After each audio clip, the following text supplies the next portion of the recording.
Oh, I should probably actually log in. Oh, why did? I was gonna say I saw that your name was still selectable, and I was like, oh, that's weird. I completely spaced it. Ugh.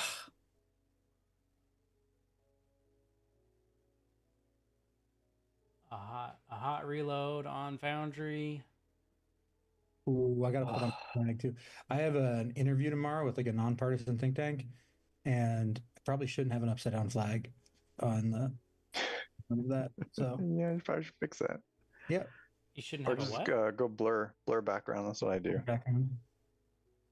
Probably Oh, won't be able to tell what it is. That yeah. sounds like quitter talk. Well, try blurring your background now. See what Well, it no, looks you. I like. think you'll. I think probably it'll. Blur. I don't think you could tell what it is if it's blurred. Yeah, you definitely can. I've checked before. Yeah, Oh, okay. yeah. No, you're fine. Yeah, you just have. It looks like a sunset art piece. Yeah. Yeah. Okay. Looks to me like an aquarium. Looks to me like an What's on upside the down top? flag. What's above the aquarium? Well, who knows? An upside down flag, maybe. An upside down flag. Perhaps. All right. So last we left off, the party successfully landed in Yatha in the Yathan leveled up. Confederation. The party disembarked. Chaz was still asleep on the boat, so he was left on the boat.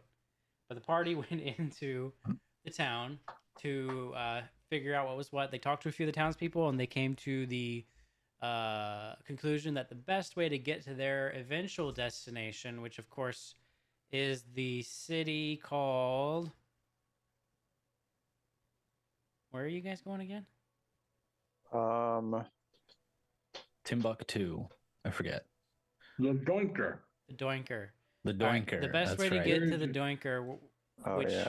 I Alan- guess Alantir. Alantir. And Alantir. Yeah, the best way to get to Alantir, aka cross the continent, and get to AKA the the donkey. theocracy of Akka, is to have a guide from one of the local tribes take you. And they learned from discussing or with talking with some of the vendors in the market of the town of Tissot that several of the tribes usually camp out outside the town to trade, and there is one out there right now. So the party headed out. They made it to said encampment, and they spoke with the elder of the tribe, and he let them know that he would be happy to provide with them a guide, but as payment for the guide, instead of gold, they would love the adventuring party to investigate a recent blight on the Yathan's herds that was, as he put it, stealing the wind of their mounts and their animals. So the party, after having talked with that, they then were attacked by an elemental, a wind elemental, in the form of a large bird, which they quickly dispatched. And now they have rested, decided to stay the night, and we're going to begin investigating first thing in the morning. So, as the morning dawns, we cut to the docks of Tissot, where Chaz has been unceremoniously kicked off the boat because the boat's leaving, and they're not taking you with them. So Chaz, you land on the docks. No idea where your party is. All you know is you are definitely not in Marvos anymore. I feel like we would have told him that we were leaving. At least told the left them a crew. note, maybe. We left a note on his chest. Basically, the equivalent of leaving a note in for him saying like, "Hey, we're heading to go see a tribe." Okay, so Chaz, you have this note. I go look. I go looking for the nearest tavern. Yep, you walk into the nearest. Oh, what did I call that tavern? You walk into the nearest tavern called the Nomad's Respite. You walk in. It's 7 a.m. in the morning. There's nobody in there. The barkeep. You see an elderly gentleman. Thick beard, white hair. Paul. He seems to be cleaning up. And you enter, and he looks up and says, "What can I do for you?" I say, "Good man, do you have a mirror?" He no, not handy. How about a shiny dish? No. I have water in the sink if you want to look at that. He walks over to the like wash tub and looks into his reflection, and he can see written across his face in what is like medieval Sharpie. We went to see a tribe. The barkeep looks at you and he says, I think your comrades went out to see a tribe not too far outside of town. If you follow the main road, you can't miss it." He goes, yes, yes, yes, just wiping off the soot or ink or whatever it is. You said that was to the west? It's due east out of town. All right, totally wrong. All right, thank you, sir. West is back into the sea. Weast. It's And- Weast. Weast. And with that, he is going to march out in the direction of where he thinks the party went. It is due east. Chaz, as you exit the tavern, sitting on a barrel just outside the tavern is a goose. God damn it. I don't think he encountered the goose previously. So he doesn't know. The goose showed up in the jail when I wasn't in there, right? Correct. Right. Correct. It delivered me the keys to get us out, but you don't know about the goose. Is the goose with other animals? Is it paying attention to me? Is it just me and the goose? It's just Is you it and the blocking my goose. path? The goose is not blocking your path. It's just sitting on top of a barrel just outside the tavern. Like you're leaving the tavern. There's a barrel here. There's a goose on top of it. It wasn't there, or at least you can't remember if it was there or not when you entered. Grab it for lunch. I pay the goose no mind and continue walking past. All right. And you continue on. Gentlemen, you guys wake up in the Yathan encampment. You hear the sounds of, the hustle and bustle of a, nomadic tribe waking up. There's fires being started.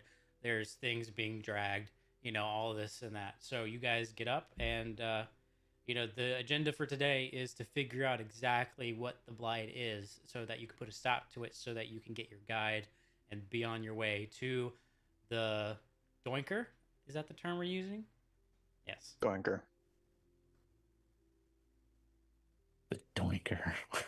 So you guys, get up out of your respective yurts. I don't think you had. I think you were just all in one big yurt. You guys leave the yurt, and you can see that. What was his name? You can see that the elder Kalen is out by the fire, and one of the people you met yesterday, the Harangon healer Malachi, is also there with him. We head to them. Good morning. Good morning. Good morning. Any change to the predicament after that elemental from last night? No, we've encountered these elementals before, and we've driven them off. Never really defeated any. I'll be honest, I was hoping it would have some effect, but nothing has really changed. And he kind of gestures out, and you can see the herds, like a lot of them, have their heads down, and they're just kind of moving, shambling along. Like there doesn't seem to be any, like you would expect, even like there would be, like there's young, like they're not antelope, but they're like antelope out there. There's like horses. There's what you would probably, the closest thing to it would be like a bison. You would expect there would be young running around. It's like in the morning, they'd be excited. But even the young of these different types of animals are just kind of shambling along with their heads down, as if they just ran hundreds of miles. Okay. I guess I want to ask them. Have you guys had? You said you've seen multiple ones of these things that we fought last night before the elementals. Have they always come from the same direction? They usually fall out of the sky, like directly down. We never really get to see, and they go ascend straight up. We've sent riders after them once or twice, but they always get knocked out of the sky or worse. Okay, is there a area of land that is more affected than others? No, Did I it mean, begin somewhere? Has it spread? Is it like spreading in a direction? You know, there isn't really doesn't seem to be, spreading like how you're describing, but there is an area that we have suspected and we have sent um people to investigate, but none of them have ever returned. Um that you could potentially, look into. None have returned, huh? That sounds ominous. Yeah. Um, Yeah. um, You said it, buddy. um, so there is a place a little ways from here. It's where we used to worship our old gods that we don't worship anymore. It's a cavern in the earth, and we've sent people there just to check because that has been was a holy place in the past, and sometimes people still go there, to pay respects or to try to get guidance or whatever. But those were for our old gods that we don't worship anymore. And when this first started happening, we noticed that there were people who would go there. Those people didn't come back, and that kind of started happening around the same time this blight really settled. So of course we sent parties of warriors to investigate, but none ever came back. Okay.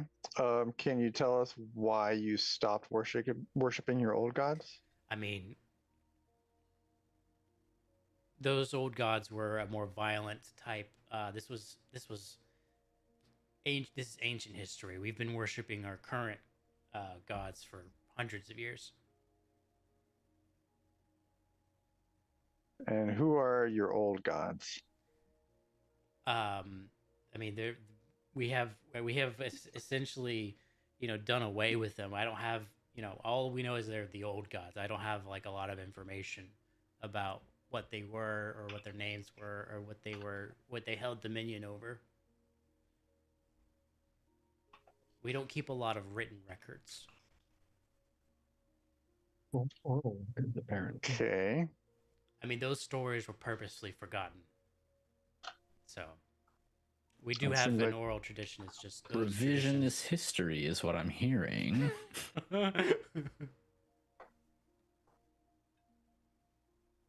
So, if you want to look there first, I can draw a map and direct you to that location. Or if you want to investigate the herd, see what you can detect. If you want to look in some other area, it's up to you. Don't we have a detect magic? JD, don't you have detect magic? He's totally gone. I think he got bedtimed. Yeah. I think I do, but I'm not with you guys. You're not there, unfortunately. Well, as this conversation is happening, I mean, we can say you guys woke up later. Like Chaz was unceremoniously kicked off the boat early in the morning, whereas you guys maybe woke up like an hour later than that. So you would have basically be arriving right about now.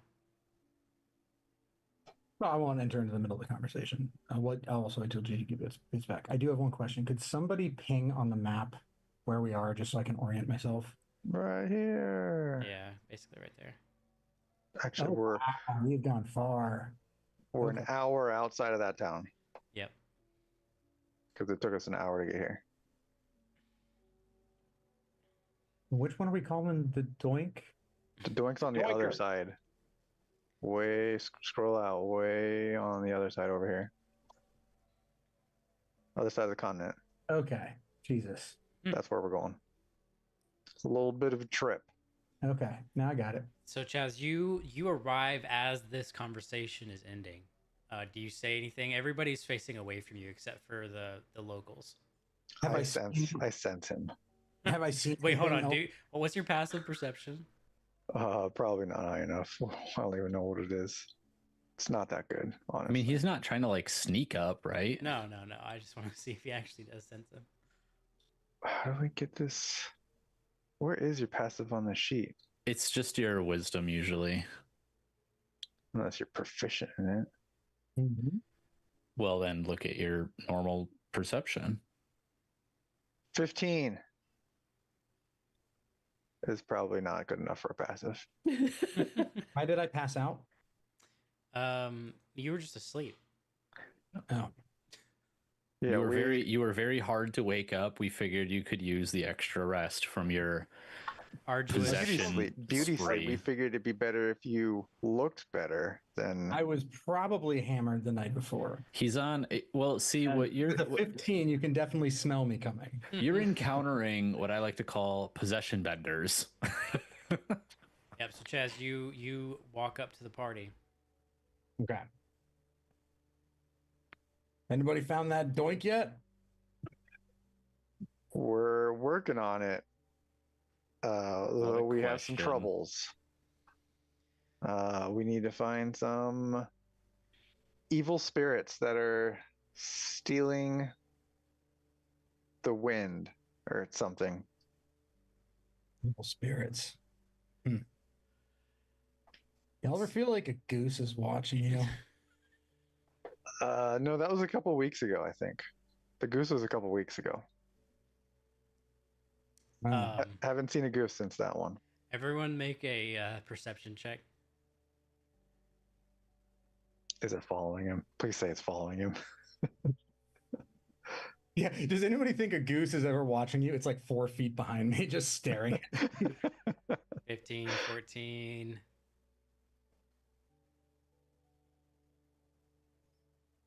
Perception check. Duke. Ooh, 17. Okay.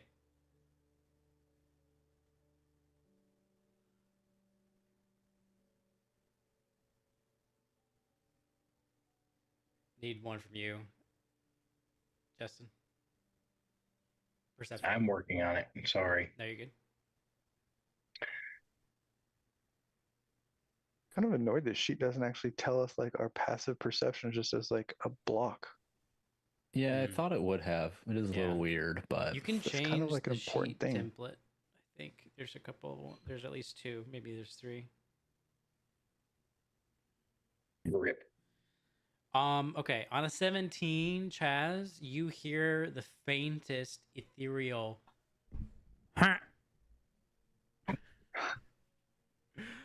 All right. So, are you guys going to investigate the herd? Are you gonna like try to make any, magical detection, investigation type Right. things? Or... JD, you have detect magic, right? I do have detect magic. Yeah. Yeah. So, I would suggest you pop that up and keep it rolling. Okay. See if anything you can stands out. Elion can make if you want, you can just make a straight Arcana check, or if you want to cast detect magic, you can make it with advantage. I'll.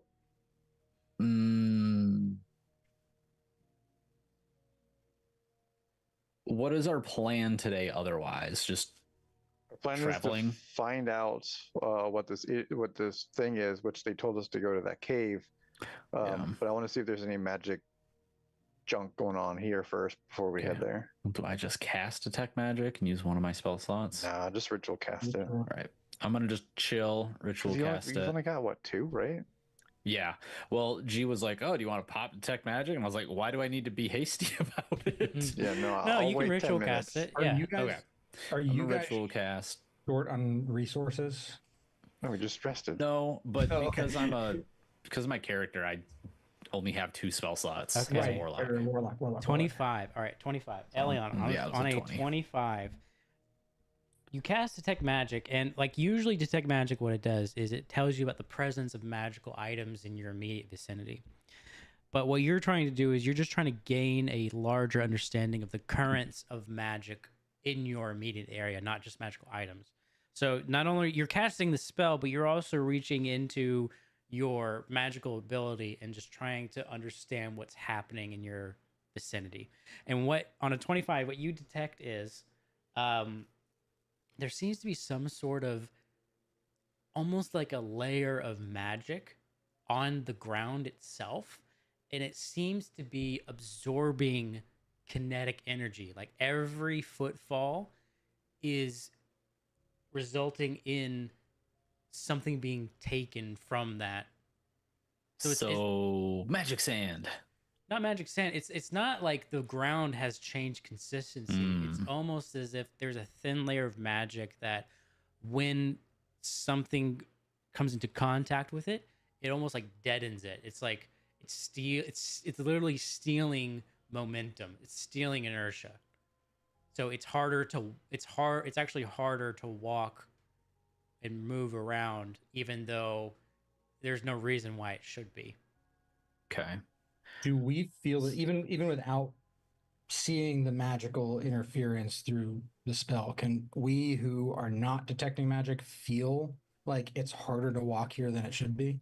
I mean, you've literally only been walking here for an hour. So no, you can roll an insight, and if you roll it really high, you can.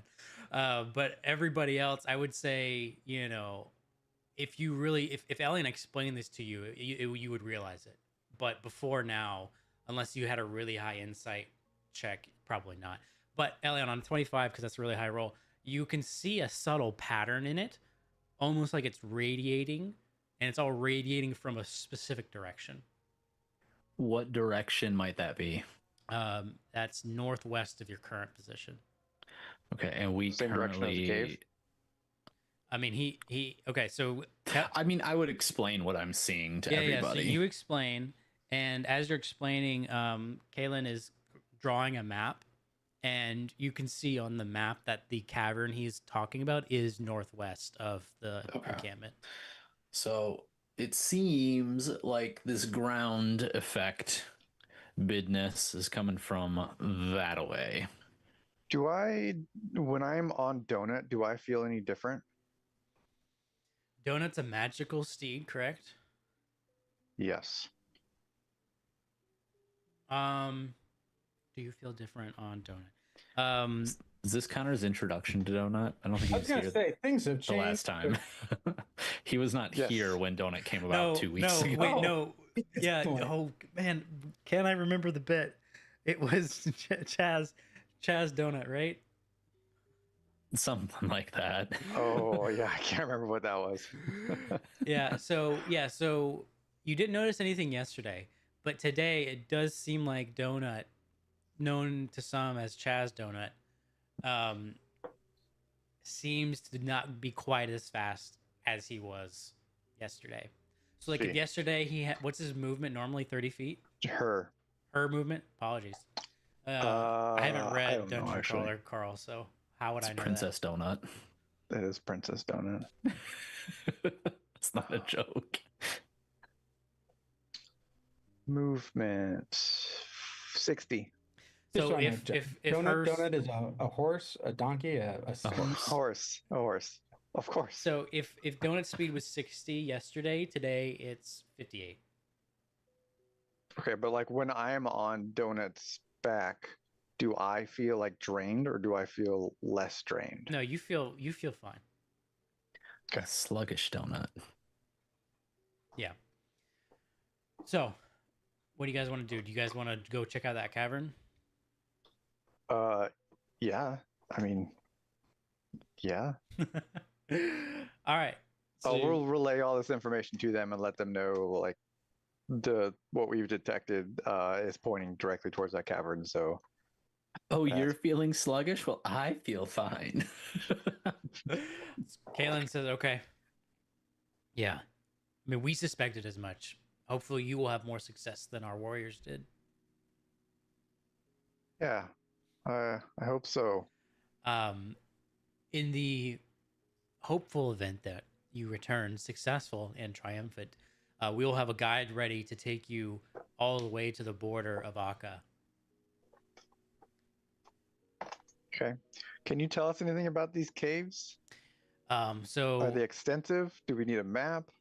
No, it's just literally it's one cavern. So you enter into a canyon that kind of descends down, and at the end of the canyon, it goes into this large cave, which eventually opens into a so I'm trying to say the word correctly. Chasm. Chasm. It opens into a large chasm, and that's all that there is to it. It's not an extensive cave system by any means.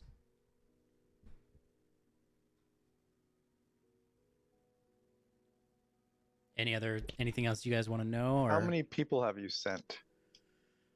well, so like I said, there were people who still, honored the old gods. Warriors, like to like go investigate. How many did you sent send? an initial party, probably 2 or 3, and then when they didn't come back, we sent a larger party of 10, and they didn't come back. Oof. Okay. Yikes. But I mean, you guys can kind of divine just on context clues that while their warriors are in fact warriors, they're not on your level. Like literally, like you guys are what, level 6 now? They probably were more like level 2. Yeah, that's right. How big is this tribe? Like, I mean, it's fair. It's a fair size. It's probably 100, 200 people. okay, so they still lost like 5 to 10% of their population to this cave. Yeah, it was not great. Yeah, Chaz was gonna say, I'm really sorry for your loss. Thank you. I appreciate that.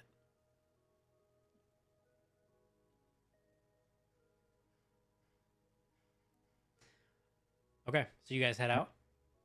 Yeah. Malachi, the Harangon, is actually going to offer to take you at least as far as where the canyon starts. So he's going to guide you there. So you guys head out. So you guys ride out a little ways. Takes probably about 45, 50 minutes to get to kind of where, the terrain changes. Before, you're just outside of the city of Tissot, you were kind of in this grasslands area. And now it's becoming more rocky. And you're starting to see elevation changes where before it was kind of flat and just, grasslands basically. And you can see just ahead of you, the ground starts to descend and rise on either side, and you can see the entrance to the canyon. Malachi turns to you guys and say, "Well, good luck, guys." And he hands each of you a potion of healing.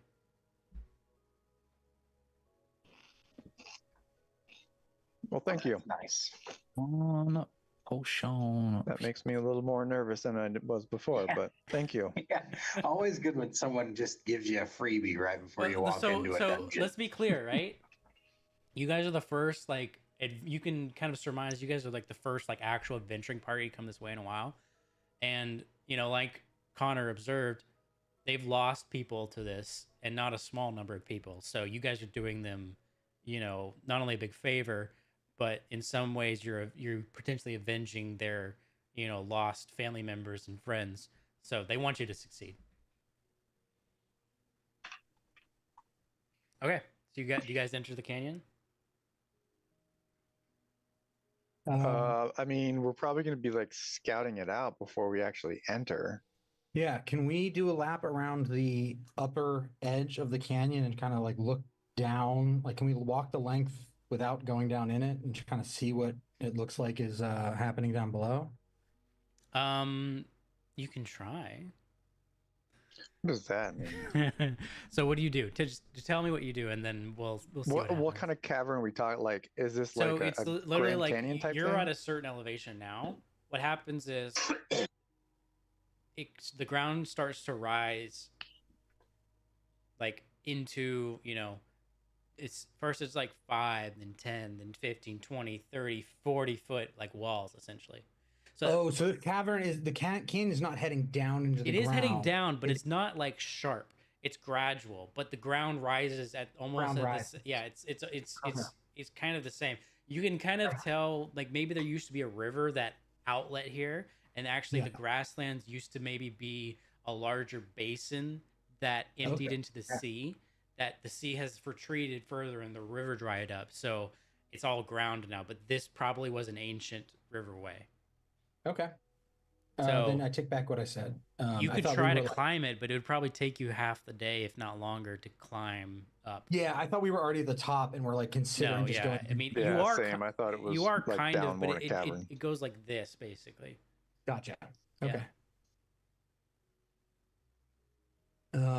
We don't have anyone with Find Familiar or anything like that, right? I think, isn't Donut a familiar? No, absolutely not. She's not a familiar. She is my companion. Okay. What a rude question. Is that your fine steed? It is, yeah. Okay, thank you. Okay. All right. So we've got Carl on donut, everybody else on foot, correct? Mm-hmm. All right. You guys enter the canyon. Can everybody see? Mm-hmm. Yep. All right. As you enter the canyon, Elian, all of a sudden you can tell that thin layer of magic is not thin here. It's getting real thick. It's getting real thick. It's getting heavy. So this is how it's gonna work. Better. It's what? What'd you say? I said the thicker the better. The thicker the better. Amen, brother. So here's how this is gonna work. Because this layer of magic is so thick, normal movement is not gonna get you through this canyon. What's this is gonna be? This is going to be a group survival check. The DC you hit determines how much movement as a group you're going to be able to move to get all the way through to the other end of the canyon where the cavern is.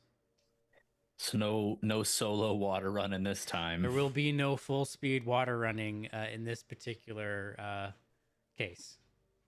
Does my aura help out at all? What's your aura do?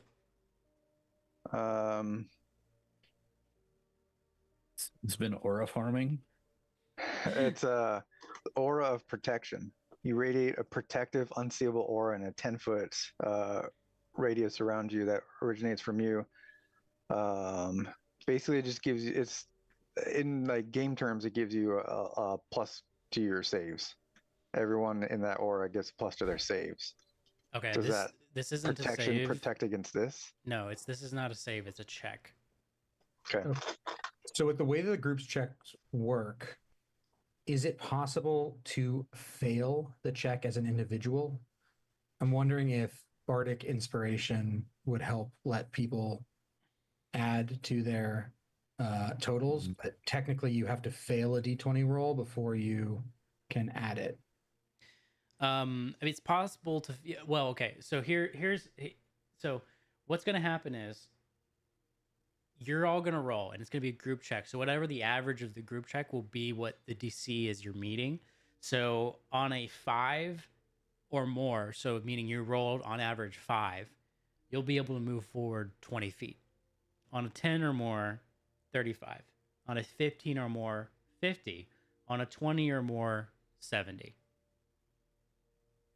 So I guess an easier way of expressing my question for this specifically is, can I just give Bardic Inspiration so somebody can roll a D8 or a D10 on top of whatever they roll that gets factored into the average? Yeah, I mean, you can do that if you want. Okay. We'll just have to add it after the fact because we're going to I don't know if that's going to be worth it because I feel like we're going to have to go through a lot of those here. Yeah. Yeah. As soon as I was saying it, I was like, it's also going to get averaged out. So yeah. Probably best use. Never mind. I take it all back, guys. Okay. So we're going to start. My favorite mechanic. Your favorite part of I do feel like you underutilize this for sure. We're utilizing it to the hilt here. All right. So everybody go ahead and roll. We'll see how far you get. Strong start from Chaz. Can I have advantage since I'm on donut? No. If anything, you are almost, at a disadvantage, but I'm not going to make you roll disadvantage. Okay. What happened? It didn't tell us. Why didn't that work? Yeah. What? Hold on. Sorry. Ooh, I want a refund. Oh, I didn't put the DC. Okay. That's what happened. All right. Yes, we win. Yep. Automatic pass. First one is a 0, so we're good. All right, we're gonna say that you got what was it? 8? Anybody do quick math for me? What's the average of these numbers? I can't see it anymore. Yeah, it's all the numbers disappeared. 8, 13, 10, 18.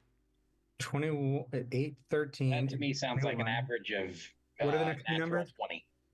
8, 13 is 21 plus 10 35, is 31. 31 plus 18, so 49 divided by 5. We're looking at 10 rounded up. Okay. Or 4. I'm counting all of us. So that would be 12 and a half. Yeah. Okay, so that'll be 10. 13. So you guys can move forward 35 feet. So go ahead and move yourselves forward 35 feet. Oh, yikes. I need one of you to There, roll. that's 35. Everybody Got move it. to Got there. it. I need one of you to roll a d4. I'll do the first one. Oh, god damn it. There we go. 2. You need all of us to roll what now? No, I need one person to roll a Oh, one. d4. All of a sudden, a howling wind rushes through the canyon. Everybody needs to make a strength saving throw to stay on their feet. Everyone gets a +5. Is the roll next to you? Yep. Well, you should be. I'm assuming Auric is next to us. Yeah. I'm next to you, just not on the board. Strength save. Oh wow, putting this on the other monitor is hard. Ooh, that was a nice roll. Okay, Arc saves. That was not a nice roll. Carl, you Oh, do can I do not- Donut's roll? Because his donut is actually Uh, Sure. he totally has to do that. Yeah. Yeah, you can If roll. Donut falls over, though, do you break your legs? We You will betcha. we will adjudicate what happens if Donut falls over. is this a save? If your steed falls over, you fall and go prone.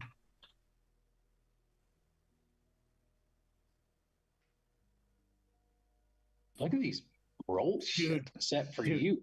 Donut. Okay, It so was, it's her first time, all right? all right, Just give her a so break. Donut stumbles. You don't go prone, but what this effectively means, Carl, is you have disadvantage on the next check, the next Okay. survival check. You essentially stumble and like you're doing that thing, when you run really fast, you start tripping over your own feet,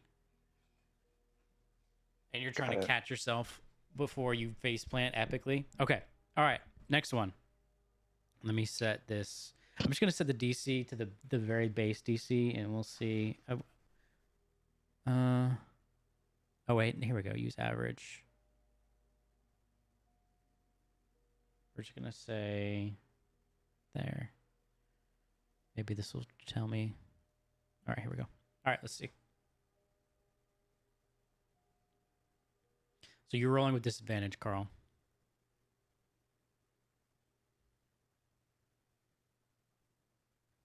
Strong start from Elion. Oh, okay. Happens when I Still click it, high. nothing Ooh, happens. an art crits.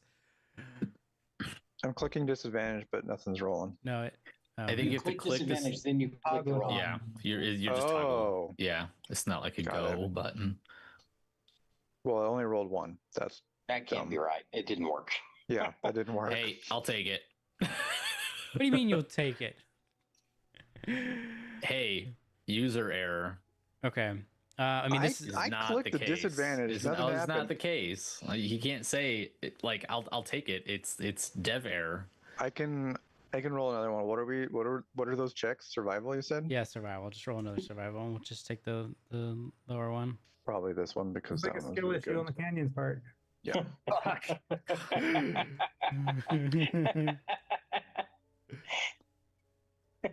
Okay, that's another 35 feet. 2 thumbs All down. right, I need someone else to roll a Someone show me d4. 35 range. Got it. We in this. Here. Fuck. I think One. one bad.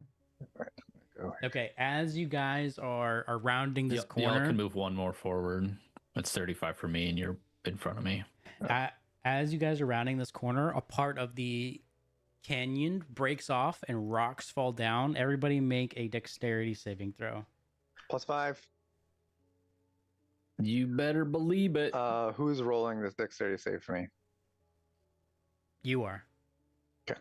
Or You you really can love choose. these, You can either do you or Donut. That's fine. constant saving throw. Fucking the earth is trying to eat you. The Earth does try to eat us quite often. What is my save? Who's got the better save? Oh, we're the same. Okay. Okay, Elion, Chaz, Auric, Not a good name. Carl. Okay. Chaz and Elion, you guys take 6 force damage as you're struck by falling rocks. Auric, Ow. you nimbly dodge out of the way. Carl, Donut Prince is just enough out of the way of the rocks, and you do not get hit. But Chaz and Elion, you guys have been hit, and you take 4 force damage, and you have disadvantage on the next survival check. Wait, 4 or 6? I thought you just said 6. I said 4. 4. Oh. If I said 6, that was an accident. Okay. Let's say because I took 6, but Yeah, me too. All right, let's see if your guys' disadvantage works. Yeah. I'm trying to see. I doubt it. Are we doing that next group roll right now? Yeah, I'm trying to see if I can do something to make this better.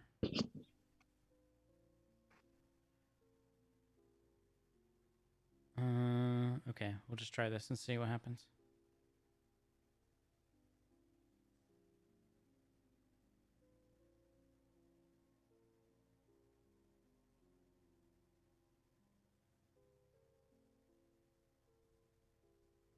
Yeah, Whoa. yeah, it worked. You might have toggled it off and then on. This one, I think we failed. Maybe. Oops.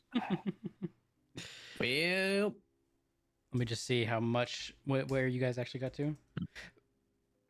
fucking nowhere. Oh, that's You not You good. got to That's fucking only 20 nowhere. feet. So go ahead, move forward 20 feet. The math is you add them all up and then divide by 4, right? That would be Yes, that is the average. okay. Cool. Yeah, just making sure. It's like this average gentleman leading our game right now. Yeah. All If right. anybody should know that, it should Good be deal. I need another D4. you. I'll do it. I know. I feel lied to. This gentleman doesn't know average very well. Another 2. All right. That same gust of wind powers through the canyon. Everybody make a strength saving throw. +5. Hey, it's my job.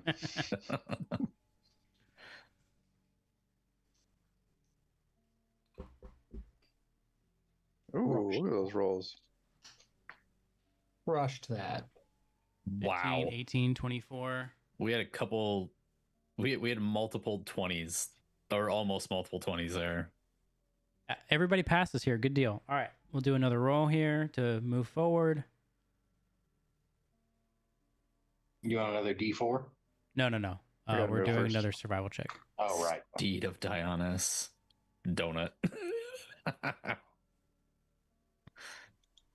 Nobody has disadvantage this time, so that's good. I can't click my button. There's a dice over my You can click button. it. I just checked. There. Oh, you can Okay. click That wait, 20 is you can going to click the- carry us. No! So can this click the just dice all to this means is reroll. you didn't clear 20. That's all that means. You're still gonna move forward no matter what. Wait, but we didn't clear 20. Oh, as an average? Yeah. Oh, well, yeah. Okay, I would- so that's another 35. clear You guys 20 as an haven't. You had on average. You guys haven't cleared 15 yet. Well, Everybody has to an roll average of 20 would clear be. Yeah, 20 do on you have average. Doc still counted in here? Because that'd be we'd have to roll an 80 to get an average of 20. No. Yeah. Hold on. Let's see. With 4 people, we would all have to get. 2, 3, 4. Yeah, No, an that's average only of 4. 20 means we all roll a fucking 20. Well, basically. yeah, Well, with our I- pluses, but our pluses aren't very high. Yeah, I for got like a this. +2, so that's not gonna happen. Sorry. Like, guys. we'd still all have to roll like 18s or 17s. Yeah, I was Did you expecting at least did you one not of those. refactor this without No, Doc here? no, I factored it without him. This is Okay. proceeding exactly as I have foreseen. Okay, that just seems insane to be like, oh, you guys aren't even getting 20. I It's just like, thought you'd yeah, get I would one. hope I thought you would get not. one So at you guys least. don't All even right. have an average of 20 is wild. You were supposed to move up 20 feet, though, right? No, that was 35 feet Yeah. at that time. Wait, 35. 35. That's what I meant. Someone else give me a D4. I got Whose this. turn is it? I got this one. Too late. 3. Beautiful. That same wind picks up again, but this time there's it's like a shitting in your mouth. It's a sandstorm. There's grit, and it gets in There's your. a sandstorm? It's starting to hit you in the face. Everybody, give me a Constitution saving throw. +5. If you're next to...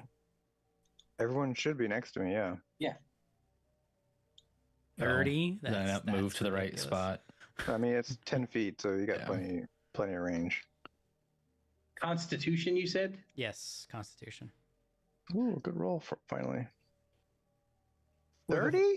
With a 30, can I like inhale some of the sand from the sandstorm and just Spit it back out. Sure. spit out a piece of glass? Can you inhale some of my sand? So yeah, Elion, you fail. So you have disadvantage on perception checks, and your visibility is limited to 10 feet until the next round. But that doesn't actually translate into disadvantage on the survival check, so that's good.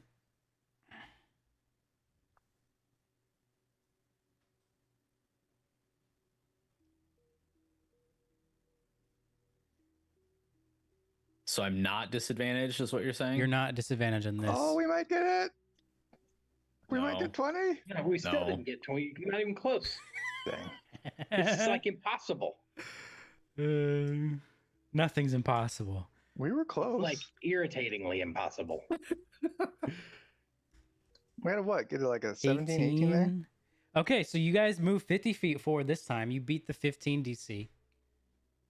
What is 50? Like You beat the allegations. You guys can move forward 50 feet. Someone give me a range. How many? 50? 50, 50? 50. I mean, that's the end of the block. Okay, you're gonna roll one last D4 just to see if you get the last one. So someone give me one last D4. I'm on it. Anyone want to do it? Rolling. One. No. Okay. Yeah, so rocks, as you exit the cavern, almost as if it's trying to keep you there, rocks fall from both sides. Everyone makes Mines it. of Moria style. Yeah, exactly. Make a dexterity saving throw. +5.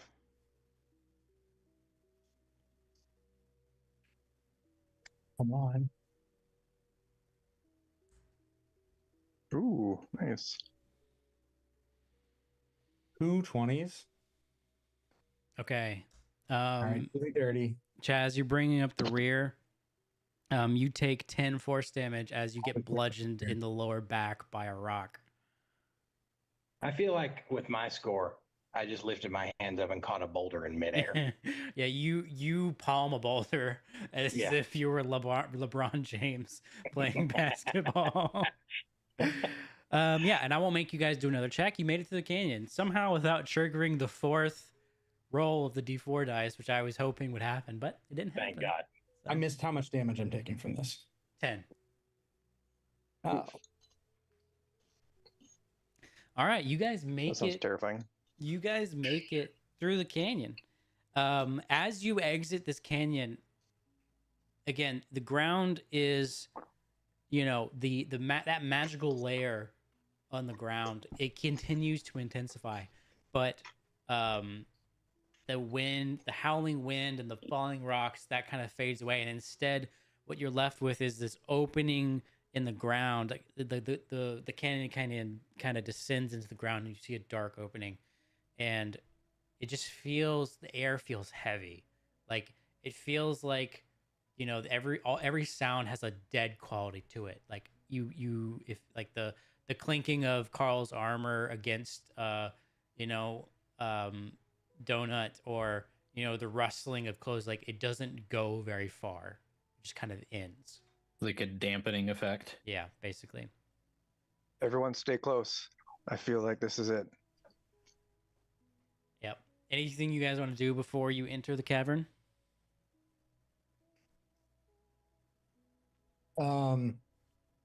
are we in any time crunch?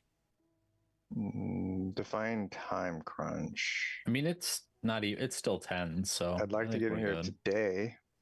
Yeah, I'm just saying, like, depending on how much damage other people took, it might be a nice little short rest. Oh. Maybe. How much you missing? About half. Yeah, he took quite a bit of damage. I'll be fine. Actually, I don't think that it would be in. Okay, if I'm going to be honest, I don't think that it would be in Chaz's nature to acknowledge that he's actually hurt, and his bravado would propel him to go on further. The fucking I'll machismo. lean over and put my hand on Chaz's shoulder and like, you got this. You got this. And I'll give you got this, bud. 5 lay on hands points. A whole 5 points. Yeah. I was hoping you actually weren't going to do that. And I was going to, never mind, make a joke about it, but thank you. Because it's always great when the paladin comes by just to tap you on the shoulder, but it's only moral support. All right. You guys enter the cavern then? Finally. There you go.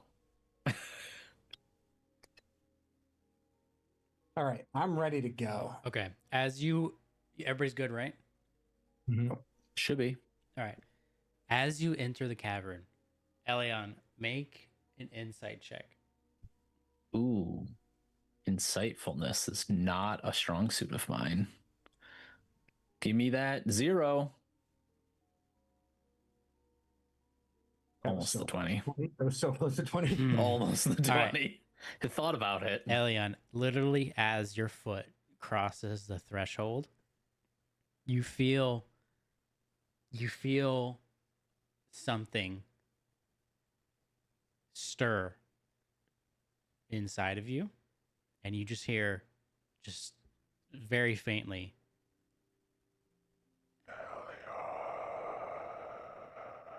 and you enter the cavern. Did I recognize the was it a voice that sounded like, or it was a voice, but it felt like your magic. Okay. I did not recognize it. No. Only he heard it? Yes.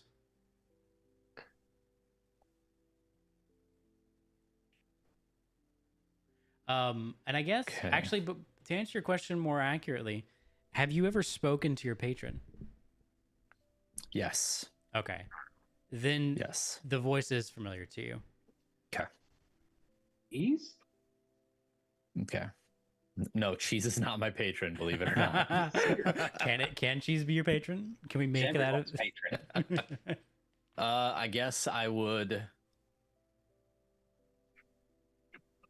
Yeah, I'd be, I guess, a little concerned, or not concerned, but curious. You only rolled an 8, so all you hear is the... Yeah. Okay, so you guys enter the cavern. So you guys descend. As you descend, that dead quality just continues to permeate the air around you. And you finally arrive, and it's literally this giant hole in the ground ringed with, stone platforms, essentially. And you don't really notice it as you're walking, but as you stop walking, you stop, but you take an involuntary step forward. It's almost as if that layer of magic is sucking the air, the inertia. It's just sucking towards the opening in the ground. Love a good suck. You said the platforms around it like carved, like man-made pedestals that is this no, it's all natural. This is all natural. Yeah. Do we have a map for this, or are we not there yet? I'm about to take you there. Okay. I just want to finish describing what's happening. So you guys kind of take a couple, you come to a stop, or at least you mean to, and you take a couple involuntary steps forward as you realize you are unknowingly being pulled toward this opening in the ground. And as you kind of haltingly stop, you hear just this boom, boom, boom, almost as if there were giant steps, and then rising from this seemingly bottomless pit, this chasm, if you will, is this massive, what you initially think is a earth elemental, but as it rises, and let me take us there.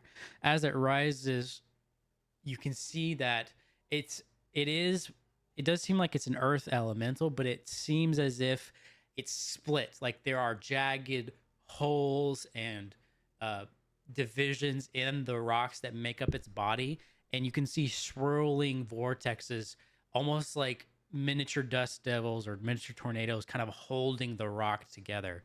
And can I do I this? immediately cast Shillelagh. I think I've been very clear that I have no interest in replaying yet again Act 1 of Baldur's Gate. Wait, what was Act 1 of Baldur's Gate? What did we... And here we are in the fucking Underdark. Oh, was that in Act 1? Yes. Underdark was all Act 2.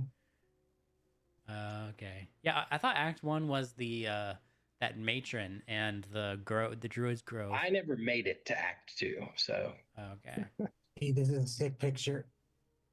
Thank you. Okay. So everybody go ahead and roll initiative. Let me create the combat encounter. There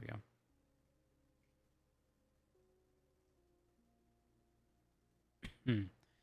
I always forget how to do this. Oh, it's here. So how big did you say this thing is? I mean, it is huge. Okay. Yeah. Whoops. Great. Where's my initiative? There it is. Gee, I'm loving the map. Thank you. Yeah, Actually, I'm loving all the everything about this. This is I mean, if this is from somebody on Patreon. Forget the name. They of have it lots right of now. good shit on there. Yeah. You find tons of great assets. Yeah, a lot of great assets, and a lot of like this guy makes stuff directly for Foundry, so it's like, Oh, that's really helpful. yeah. Okay, so Carl, you are first to act.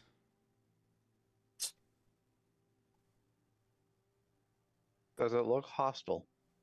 Very. You can assume that this is the source. I mean, do you want more information about what is actually happening here? Yeah. Naturally. Make an Arcana check. Shit. I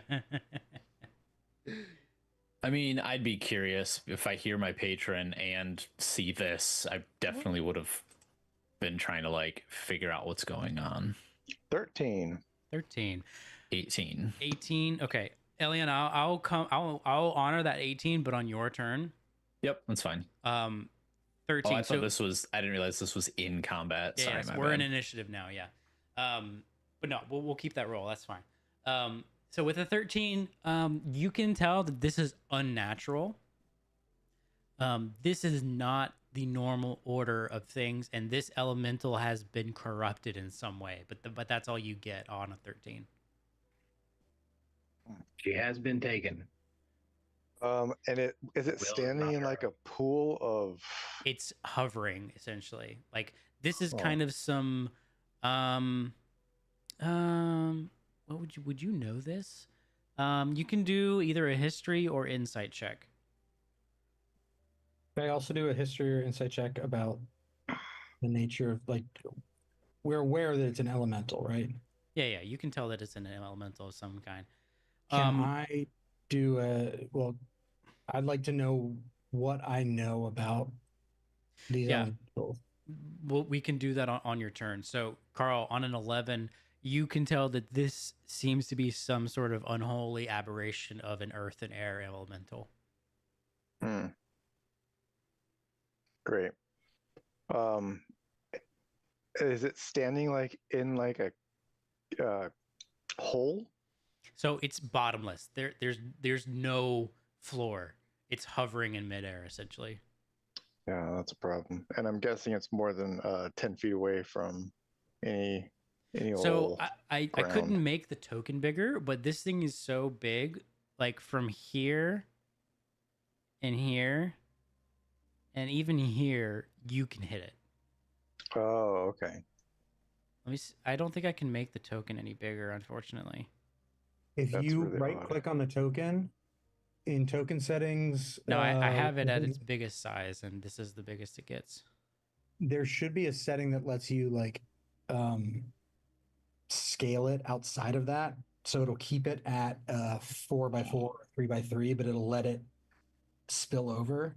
So you can make it like 3 times the size. If you don't see it right now, it's not worth doing right now. Yeah, I think just for the sake of it, like from this platform, you can consider it being like slightly larger than it, like bigger than it actually is. Like from this platform, from right here, and right here, you can hit it. Okay. Then I will cast a shillelagh on my trident. It's not a bonus. Oh, wrong one. Oh. How do you cast it on that again? I think it's already cast. Okay. And then Donut is gonna run up here, and I'm gonna swing at it. Okay. Die, foul creature! Carl rides into battle heroically and majestically on astride his trusty steed, Donut.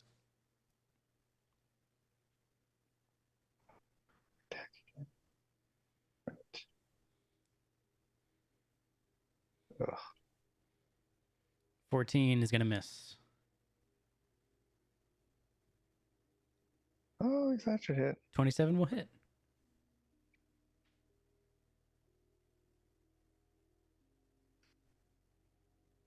$16 damage.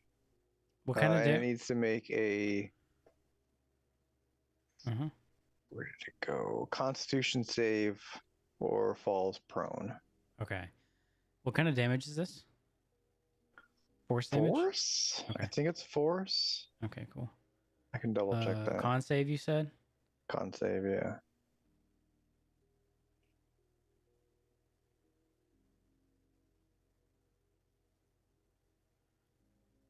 What was it trying to beat? I think my save is like a 12. Maybe a 13. I can't remember. Super low. Almost never is going to succeed, but It's going to you can tell that you successfully tripped it. However, at the last second, it rights itself, and this blighted elemental is going to burn a legendary resistance to not fail that save. oh wow. Okay. Anything else? Yes. Donut is going to slam it. Okay. Exciting. Spell attack. Where's my spell attack?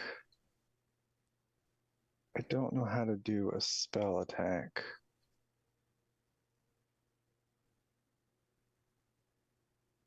That would just be +5, right? Yeah, okay, we'll just find something with a +5. We're going to pretend that this is her slam attack. Okay. 16 will miss. Okay. Yep, and that's it. Okay, good deal. Arak, it is to you. Yeah. I don't know what to do. There's not a lot I can do with that MF floating in the air. You can reach him. Just Wait, can get I? to like here, I guess. There's Yeah, something over here. I can't see it. I but guess you missed it, but I was saying earlier that he's actually bigger than the token. This is the biggest I can make the Oh. token. So if you stand like here or here, you can reach him. So right here, Yeah, there's good. Yeah. is he technically +1? I mean, Donut's there too. Wouldn't that be a +2? I don't think you flanked quite enough here, but I'll say he's at least +1. Okie dokie. Let's see what happens with just the old fisties.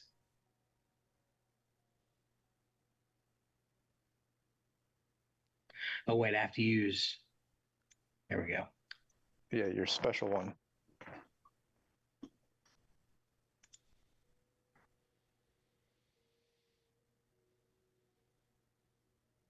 Oh, nice. Brilliant. Hell Way to yeah. start. That's gonna hit. Just one shot him. Do it.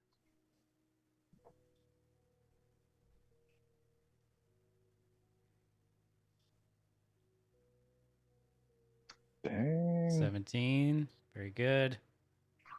Anything else? I guess you have Yeah. multiple attacks. Yeah. I'm not near done. By the way, did he look like he took normal damage or feel like he took normal damage? Did he wince? Make an insight check. Okay. I mean, isn't it? It's force damage, right? Yeah. Okay. I'm just making sure. I don't want to be out here wasting my. I mean, if he's resistant to force damage, then I think we're in trouble. I'm afraid that's gonna miss. What'd you say? That's his insight. Oh, that's your insight? That's my You inside can't- dog. You can't fucking tell. Okay. Sorry, I wasn't paying fully attention to what you were rolling. Trying to see if I can make Hey, G, I got a question for you. 14's gonna miss. Yes, sir. If a monster thinks that it is flanked, does that count as being flanked? Like No. if there's an illusion, hold on, if there's an illusion of one of Oh them, shit. That one doesn't count. He said, "Hold on, I didn't mean to roll it." What do you mean? I didn't say hold on. No, he did. He said, "Hold on, I'm holding." No, you rolled an attack. That's gonna miss. Okay, well, I'm done. Okay.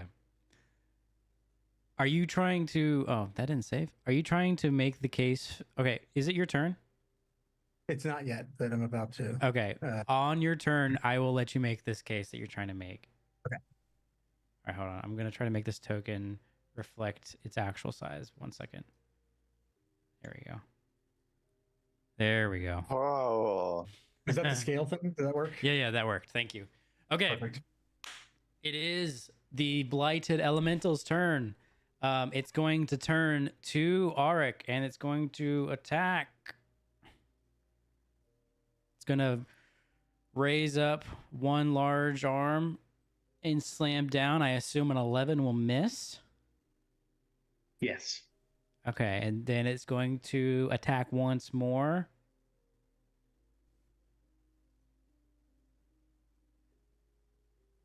Will a 19 hit? Yep. Okay, so it's going to hit you here. And you're going to take 8 damage. What 8. type of damage? 8, hold on 1 second. What is this kind of damage? 8 bludgeoning damage. Okay, hold on.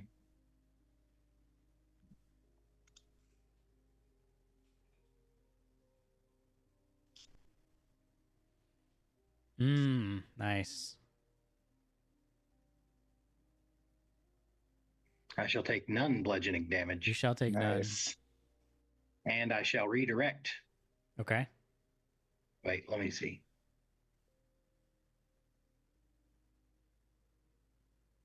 Yeah. Dex save. No, I don't. Hold on. Yeah.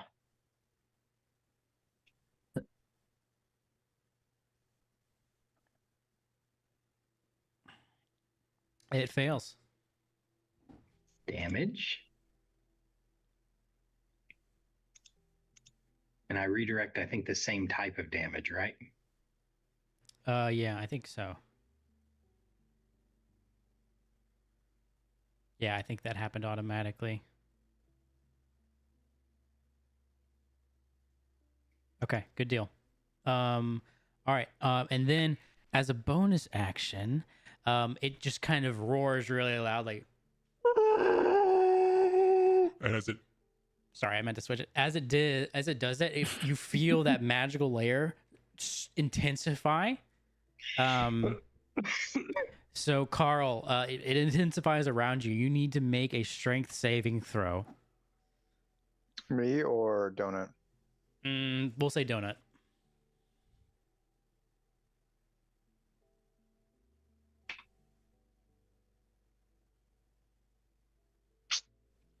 Okay, so a 10 is going to fail. So donut speed is halved. Hold on. Yes. I Go need to ahead. see if Lucky. Can I use Lucky for her? Isn't luck on rolls that you make? That's what I'm looking at. Can you read the description or put it in the chat?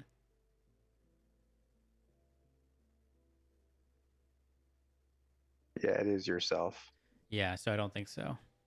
Okay. All right, so donut speed is halved until the end of your next turn, Okay. as it literally steals the wind underneath your steed's hooves. Okay, that's the end of the blighted elemental's turn. Elion, it's you. About time. All right, so it is up in the air somewhat, right? It's hovering. Yes. It's hovering. Okay. And it's how tall is it being huge? I mean, it's tall. Like you have to look up to see it. So Okay. maybe 20 feet above your current position. Do we think I can like hypnotic pattern its head? I mean, we're doing damage to it, so hypnotic pattern is just going to get taken off right away anyway. Yeah, that's fair. Let's do. Is it doing any? It's not really doing any strength things, right? But it's doing a lot of damage. We know what type of elemental it is. Yeah, we know it's a mix between earth and air. Thank you. Okay, that's what's been throwing me off. All right. Because I'm wondering if I can do Ray of Enfeeblement and we subtract 1d8 from all of its damage rolls. I mean, it just did 8 damage for a minute. So if you were to somehow knock it prone, I'm working on it. Yeah, that I'm not sure I can't do that. Well, so let me talk this out. If it's part air and it has hover, that would not work. I completely forgot to do something. Well, we don't know that it's hovering, technically. Yeah, it's just up. Let me try this for now. We'll see how this works. We can make adjustments as necessary. So I'm going to cast this. The target needs to make a con saving throw. Okay. What's it need to be?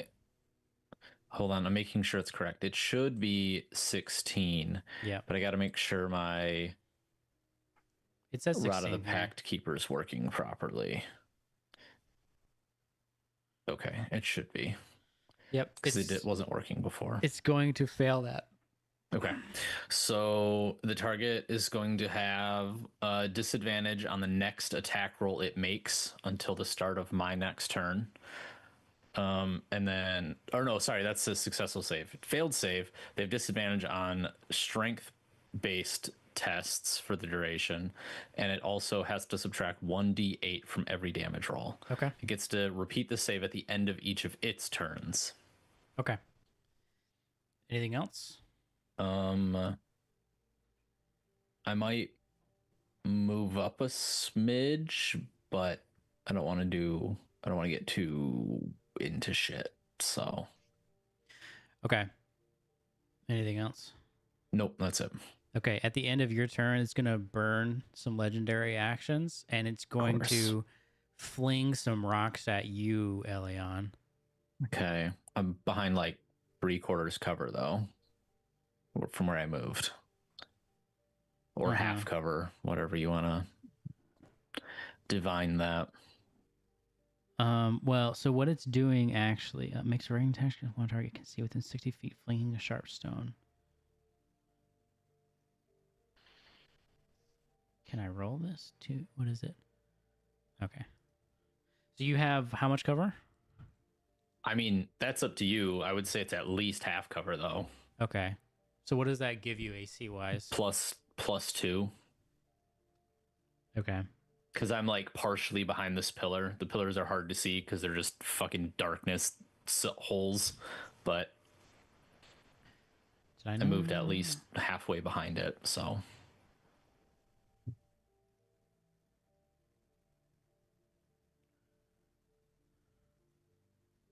Okay, we'll just do this. Okay. It misses. He rolled very poorly. All right. Didn't need the half cover. Love it. Yeah. Okay. That's the end of your turn. Chaz, it's on you. Do you want to make the case for what you wanted to? I was just curious as to, I heard you say wind, I heard you say rock. I just wanted to know if it's a mix of both. Oh, that I'm kind of- sorry. Wait, before we continue. So, Ellen, you rolled an 18 on a check earlier. What was it you wanted to know? Oh, you asked us for an Arcana check for something, and or sorry, hold on, I gotta scroll through the 1,000 shillelagh and fist punches. There was Arcana skill checks, and just seeing as this was like a magical elemental, I wanted to just see what I could know from it, What or did I what I tell? could glean from it. What did I tell Carl? Yeah. So, oh, you wanted to know what was causing it. Carl asked what was causing it. You both rolled Arcana checks. Okay. So on an 18, Elion, what you kind of understand, you have like, listen, Carl is magical, but he's martial as well. You are purely magical. So you're able to delve a little bit deeper with an 18 Arcana check. And what you were kind of seeing is the way that magic is structured in this world is there is what's colloquially known as a weave. There's a weave, there's a barrier that separates the material world from the magical world. And it's generally referred to as the weave. In this specific place, the weave is almost non existent. There's almost no barrier here between what is purely arcane and magical and the material world.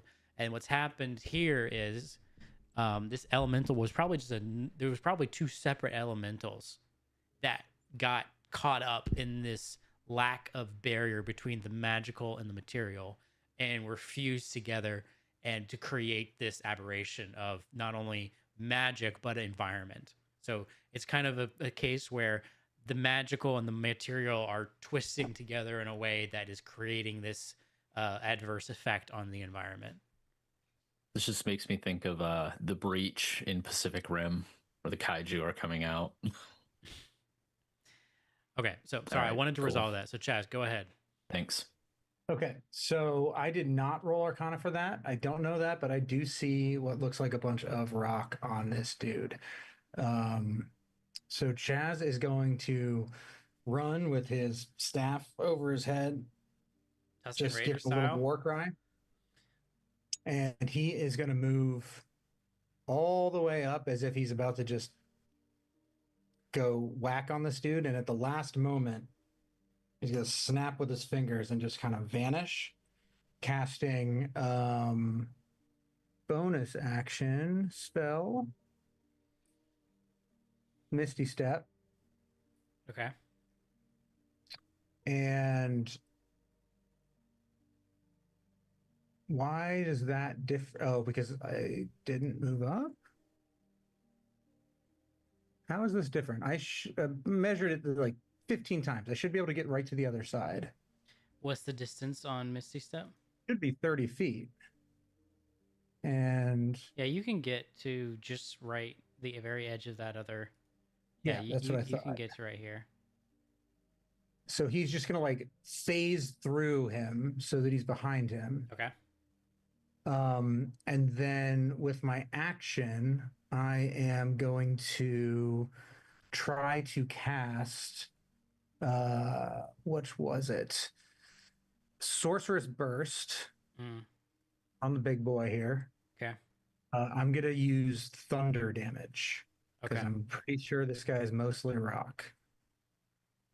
Am I in? Well, flanking's only melee attacks, so this is actually a disadvantage roll, I believe. You can use your movement to back up if you want, but you'll probably provoke. I think I used all 30 feet to get to the edge. Okay, understood. Why don't you just attack him before you get there? Because this way it feels way cooler. Oh, okay, got Got to it. attack from behind him. He speaks the true.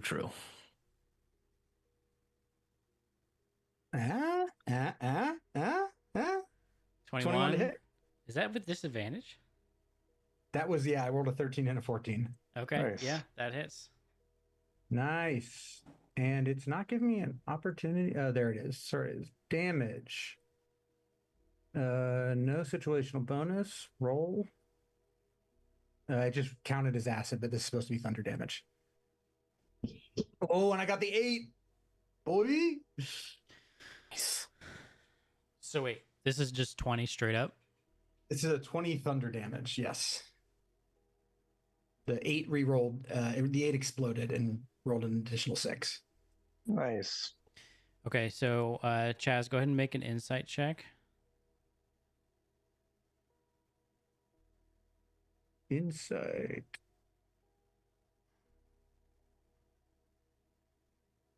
Hell yeah. 24. This really hurt. You can see it reels back.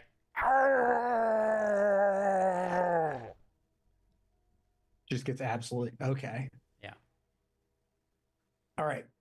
And then he's gonna do a little like, hey, over here, distracting thing to remind everybody else that it is now flanked.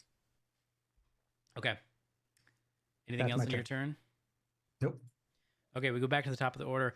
Carl, go ahead and do whatever you want to do. I'll be right back. How am I supposed to do what I want to do? G's in shambles. Got to recover from that sick turn.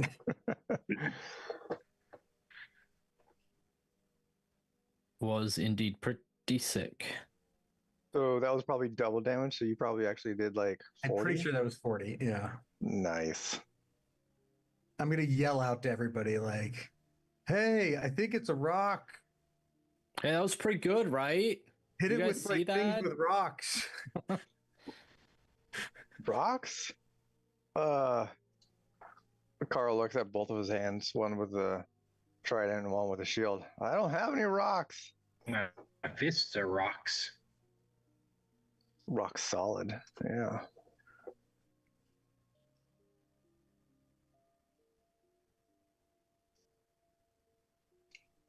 What you doing, dog? Does this look like solid ground to you guys? Because I bet we could get a 3-way flank. Yeah. It does to me. All right. I think we already have the 3-way flank because there's 3 of us, right? So we get a +2. It's up to G. I said how you it already Or, have no, a, we get a +4, right? no. You already had a +1, so yeah, you have a +2 now. Did we stop doing the +2 +4? Oh yeah, didn't we bumped it up? Yeah, we bumped it up to 2 per person, right? And then you said it maxes out at 4. Hold on, let me check. I think I updated the list here. Yeah, you're right. +4. I'm gonna say though, like this isn't quite a flank. Like I gave you a +1. I think you can go up to +2 or maybe even I'm gonna say +3 here, just because this isn't really a full flank. What do you mean? Where Carl is. Carl and Arik on the same side. Oh well, but we don't have to be flanking. As long as some people are flanking, it is then in the flanking state. Yeah, which normally, if I wasn't being generous, would in this case only be a +2. Arik and Carl on the same side. You only have one flank, which is Chaz. But you don't have to have additional flank. Like you don't have to have it like a perfect triangle. A flanking is a flank estate. Either he is flanked or he So isn't flanked. It's not, each flanking can't be double person flanked. is a max of. But he's like it's kind of like a status effect. So like you know how you can be prone or not prone. No, I understand that, but like So if you're stacking it, +2 for flankers, max of +4. That means it can stack, right? It means it iterates. If it was just Right. this condition of flanking, there would be no stacking effect. So if you had a triangle, it would be +4. okay, so you're introducing that a triangle is a thing now because that's not normally a thing in D&D, having to do a triangle for flanking, to have multiple people flank. We can resolve this after session, but what you're saying though is that if someone were to get here, that would be a triangle that would be a double flank.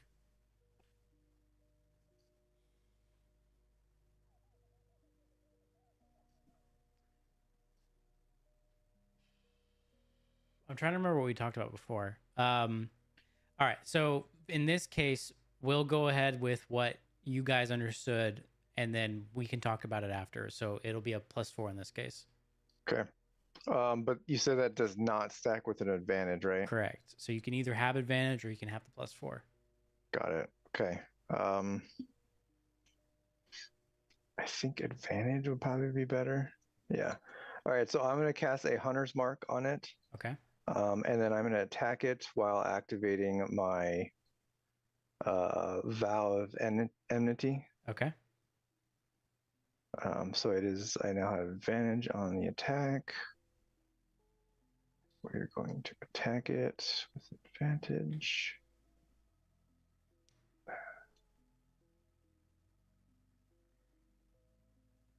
And the vow of enmity is what's giving you advantage, right? Whoops. Yes. That actually is an extra D6 on that. I forgot the Hunter's Mark.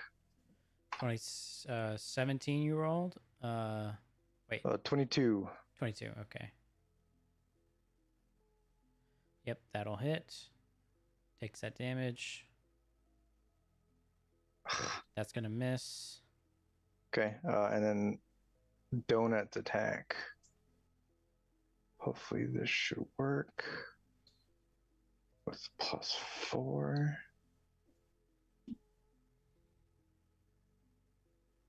$18 hits.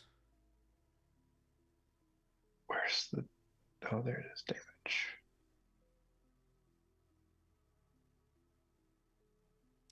Additional 5 damage from Donut. Got it. Okay, that is it. Okay. After your turn, it's going to burn a single legendary action, and it's going to dive into the rock underneath you and burrow through and come right here. Does that mean that's a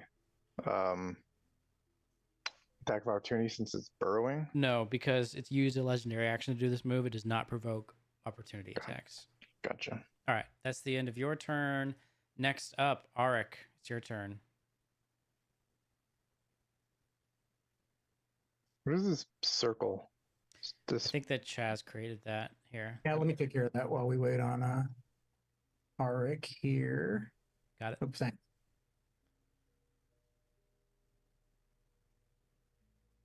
Justin, you're muted. Oh, sorry. I want to go here, but it won't let me. I guess is that technically a wall? Is this standing next to it?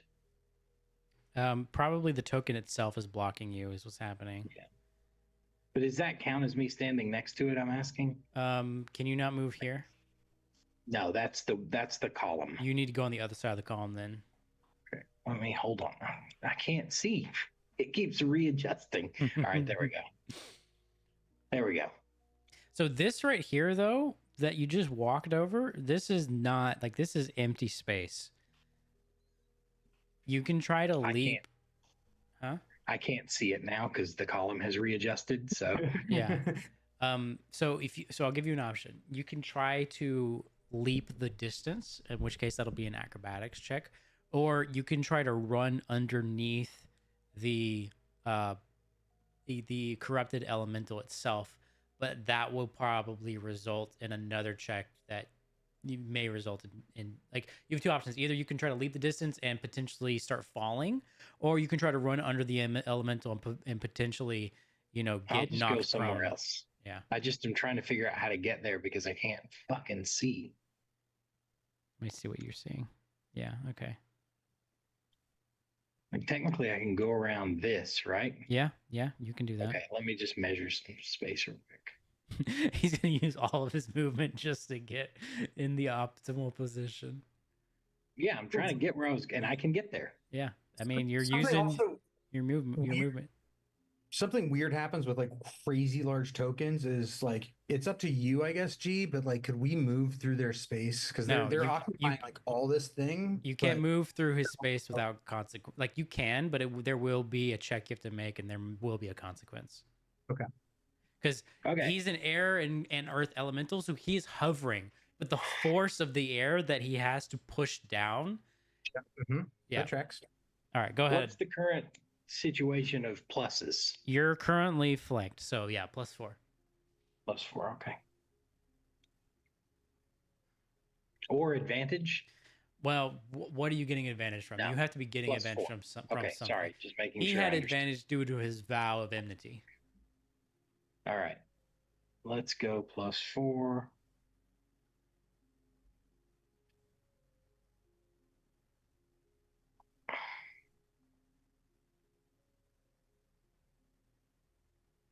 29 will hit.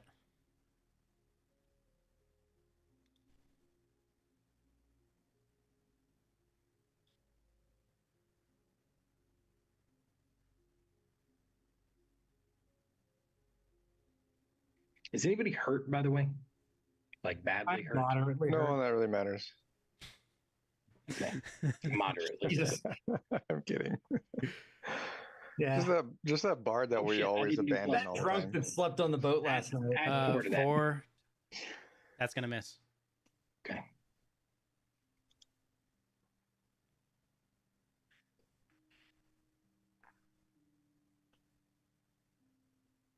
'18 will hit.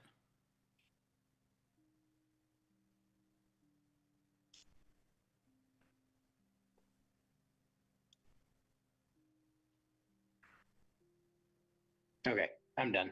Okay. Starting to look hurt. At the end of your turn, Arik, it's going to explode out of itself, just a bunch of rocks. I need everybody to make a dexterity saving throw. No, +5. RIP. Sorry. I mean, not sorry. You moved too far from me.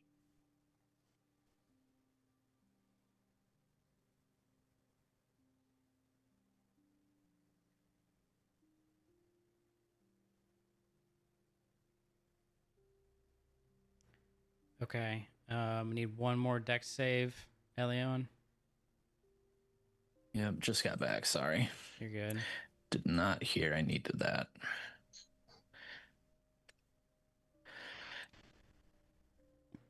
I get either 8s or 20s. What the fuck? Or 2s. Okay, Carl, you save. Everybody else fails and takes 13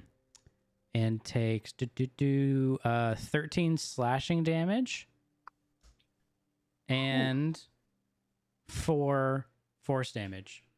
So Who failed? everybody but Carl. God Can we damn. take what? You take you take 13 slashing damage and 4 force damage, total of 13, 14, 15, 17 damage. Okay, let me deflect. I already did that.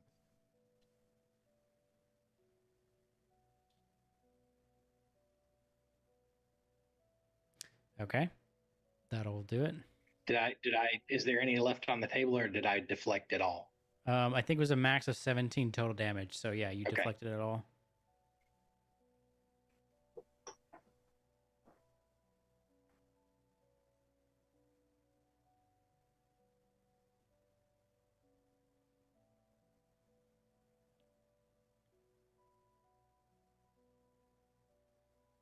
Are you deflecting that to heal or to what are you deflecting it to do? No, I'm just going to deflect it. I'm not going to spend a point to redirect. Understood.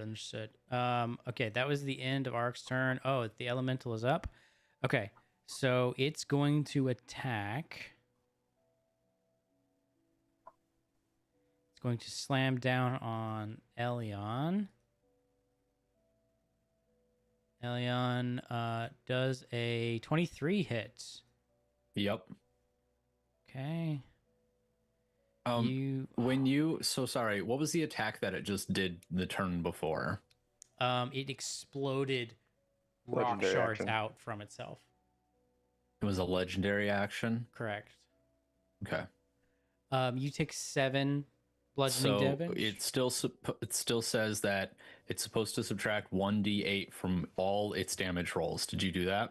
I did not. So let's see. Because then that should not probably have been 17 for each of everyone us. add 7 back. It Sick. Yep. Nice. But you take 7 damage, so don't add that back. Okay. Plus 0. And it's going to. Now, did you roll the d8 on that attack? I did not. Interesting. So is it at the end of its next turn or at the start? For what? The to save. resave. The save is at the end of its turns. Nice. I rolled an 8, so you take no damage. Oh, Yes. It's going to slam down on Arik. He's a very unhappy boy right now. So I still get to add that 7 back. These ones. Yeah. Yep. You get to add it back. Beautiful. And I needed then it. it's going to inhale once again, drawing up magic. This time on Arik. Arik, I need you to make a what is this? Sorry, 1 second. Ooh, strength saving throw.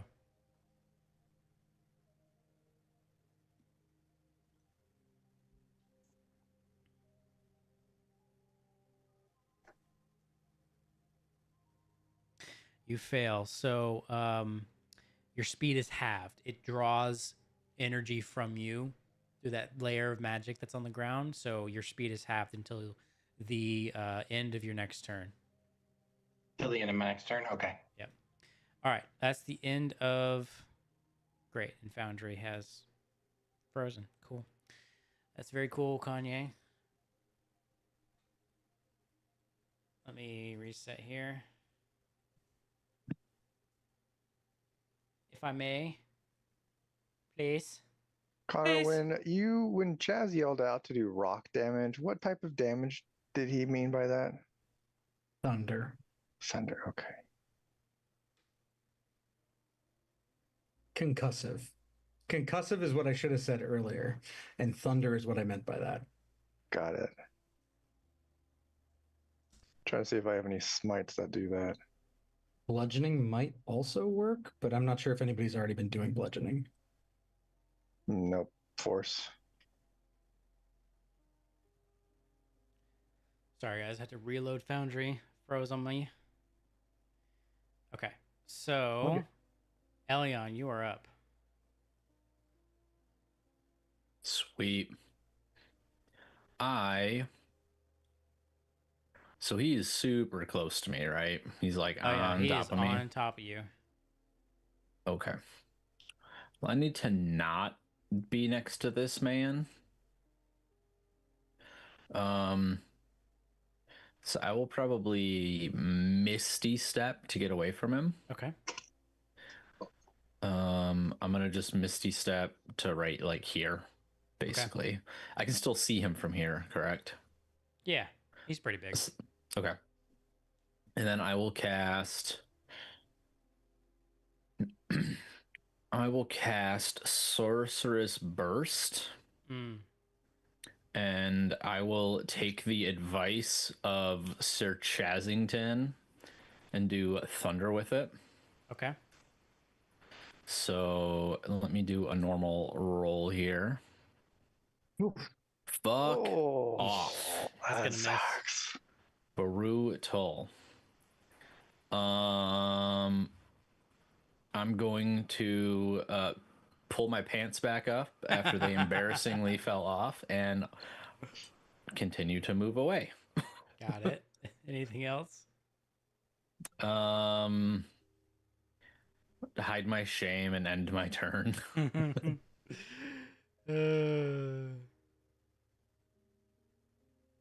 Okay.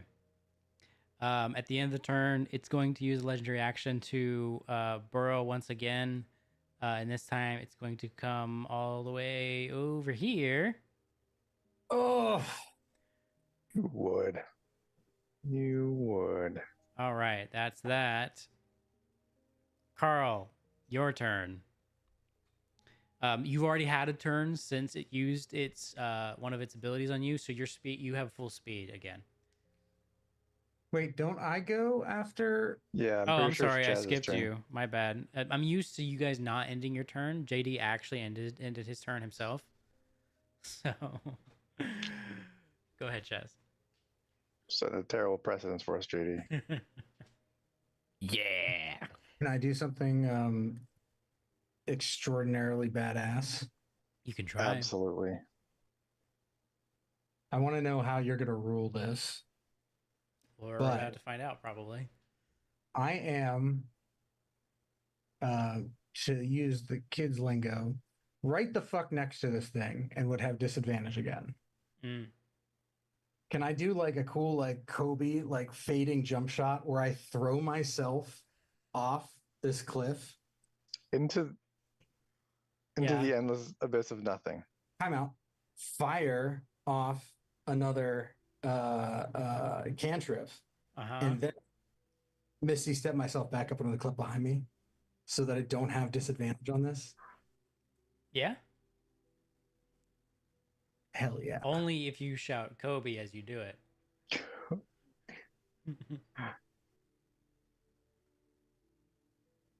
All right. So Chaz sees this thing just appear over and he looks over his shoulder and he goes, guys, I have the weirdest like premonition right now, but I think it's gonna work. Kobe! And he just throws himself backwards 5 feet and starts falling. But as he's going, blasts with another It'd be really funny if he missed. yeah, this would be hilarious. Sorcerer's Burst. Normal attack. Nice. Okay. That'll I hit. feel like a 22 is gonna hit. Yep. And as he is just flailing and falling into the thing, he just whoop, and appears. What's the distance on your Misty Step? It's 30 feet. So like as long as he Hold on a going second. before he fall, How far does somebody fall in one turn? 5 feet? 10 feet? oh, We had our other D&D group had a big argument over this. yeah, you're about to start a whole fucking No, thing. no, I'm okay with Yeah. whatever the consensus is. But The what question was is not how far do they fall in 6 seconds, Yeah. because that is somebody falling from their entire turn. What I'm talking about is somebody throwing themselves. Yeah. I want to know how And then far you instantly- fell for essentially half your turn. No, it would be your full turn because you finish. Were you shaking your head at me? Why are you shaking your head at me? Because everything takes place over the course of 6 seconds. Yeah. So it still takes him at least like 2 seconds to back up off the cliff and start falling. Okay. So you want to call it 4 seconds? I mean, it could also be you could also have an argument of how long does it actually take you to cast the spell, because it's not an instant cast. You have to Okay. We don't need to do your belabor this. But I want to know how far down you think you fell. At terminal velocity, somebody falling Don't for bring a full back- Well, Back you into you this. wouldn't be nowhere near terminal velocity. Let's not even get into that. No. But I'm giving you what's in the book right now. At Okay. least what was in the old book, the non 2024 book. Mhm. Falling at terminal velocity for a full 6 seconds was, I think, 500 feet. But what we're talking about right here is me stepping back 5 feet just to get clearance, casting 2 spells, and instantly at this. I'm not free falling. I'm trying to do this as fast as possible. All right. We'll let the dice decide, okay? Okay. What we'll do is you're going to make an athletics check. Okay. The DC for this is not very high. The DC is 10. If you exceed the DC, you essentially jumped up. So you didn't fall at all. However, if you fail the DC, you fell. And we can roll we'll roll a D6, and that's the number of feet you fell. Based on that, if that happens, I will then tell you what happens. Athletics check. Yes. You're gonna be sucked into the other world. 10. Oh, you made All right. it. Chaz is not the most athletic person in the world, but he at least I was terrified for a second. he at least jumped horizontal. So you successfully missed the step. Cool. So Chaz, Chaz ends up back on the other end, just barely, and he is Did hit. you do the damage for that? You didn't do the damage for that. I'm about to hit you with that damage. Okay. You're going thunder. Hit it. Okay. 8 thunder damage. Yeah, it's feeling it. It's feeling it for sure.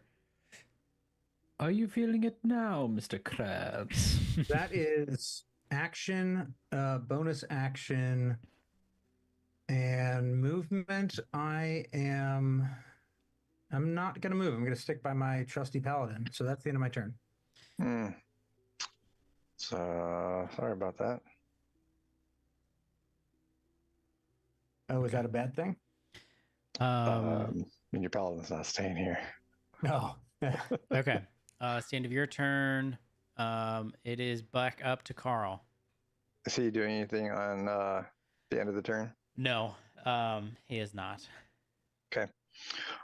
Then Donut is going to Misty Step. Sorry, she's gonna Face Step, right? That's what it's called. Yes, Face indeed. Step. She's gonna stop. How do I?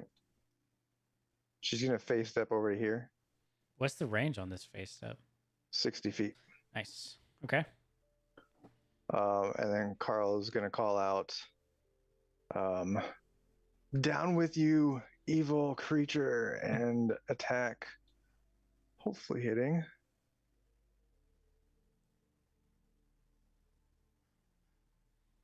Still have advantage. 19 will hit. Perfect. And then as a bonus action, we will cast a Thunderous Smite at a second level on it. Hell yeah. Getting into the smites now. Those are always fun. So we do. I'm going to roll it separate because it's thunder damage, and I'm guessing that needs to be calculated separately. It's be chunky. It helps me if you guys actually roll the damage type, because Foundry does a lot of auto. Yeah, and I don't think I can add a separate damage type in here with the situational one. Okay. So Hey, I'll did have it to auto double mine? Yes, I specified did. thunder. It did. Okay, cool. do this, and then the thunder at a second level. 3d6 plus an extra. It's terrible. 7 thunder damage. Okay. That was awful. Carl, describe what happens as you strike down this corrupted elemental with the holy thunderous power of your divine god. So as the blade comes down and connects with its knee, probably big toe. Yeah, you hear this giant boom echoing throughout the entire cavern, since it's a thunder smite on it, shaking the walls, and there's a whole bunch of. I'm assuming there's a ceiling on this place, so a whole bunch of debris falls down. Yeah. It lets out a thunderous wail.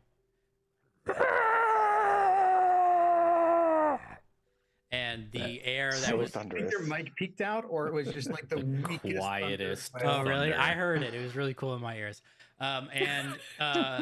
It just kind of collapses in on itself, and everybody make a dexterity saving throw as a bunch of air just gets sucked into the opening in the ground. What type of saving throw? Dex save. Wow, I wish my trusty paladin hadn't left. Hey, I finished this fight. I rolled a 19. It's fine. Where is it?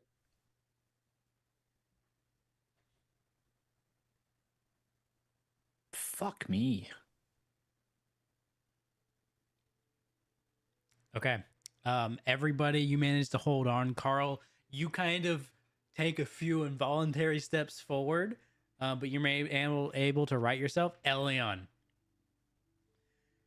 you're not prepared for this sudden. I am back in the water, is what I'm hearing. And you get yanked forward and into the abyss. I'm yoinked. Guys, I've been yoinked. We can stay in initiative, but Elion is now falling. With style? Roll a performance check. Yes. Well, shit, I've used my whole turn. I don't think I can do anything. It's something approaching style. All right, I'll take it. Okay. So I think you already used your actions, Carl. I still have movement though. Okay. So I'm going. I assume that I probably hear him get sucked in. Do you make any exclamation, Elion, as you get sucked into the chasm? I'm sure I would make some sort of involuntary noises. You're pretty far away. Make a perception check, Carl.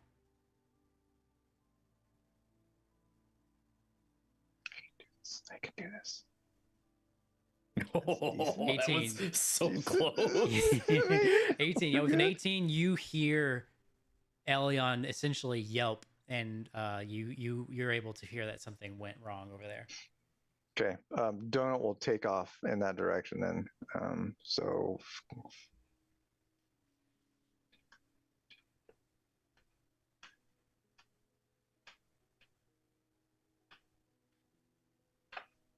okay, she can get that far.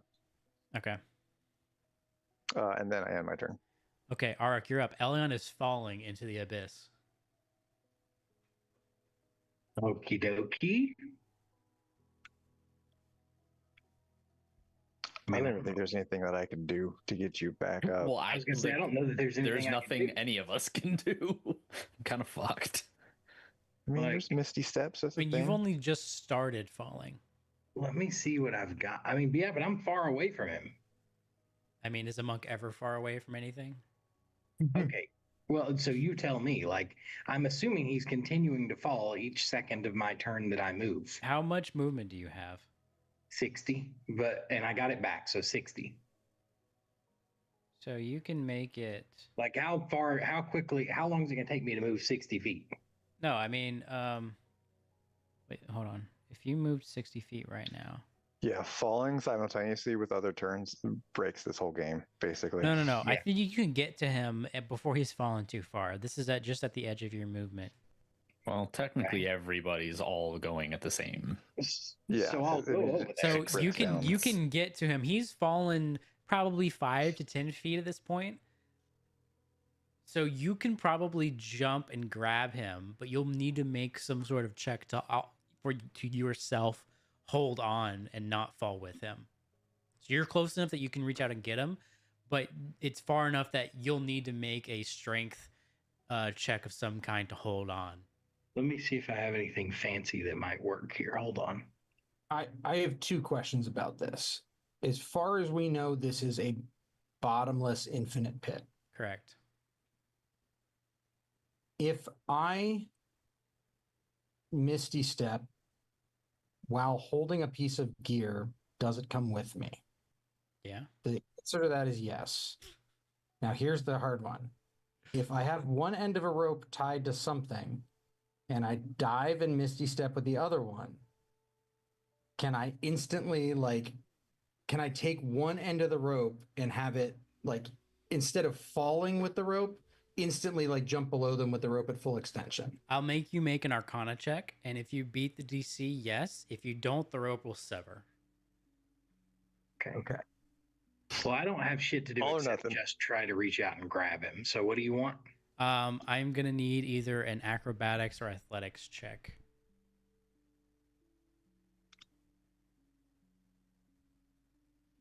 Do I get advantage for being awesome? No, No. but I appreciate the hustle. I think that's gonna 14. do it, buddy. With a 14, Arik, you arrive at the edge. You see Elion beginning to fall. You reach out a hand. You hold on to the side of the wall with one arm. You reach out, fully extended, and Just you whiff.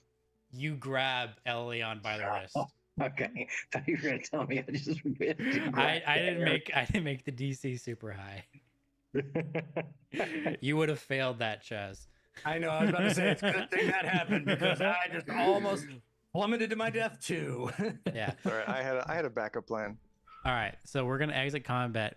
Elion, as you are hanging here, Arik holding on to you, feet dangling into the abyss, you hear the voice again.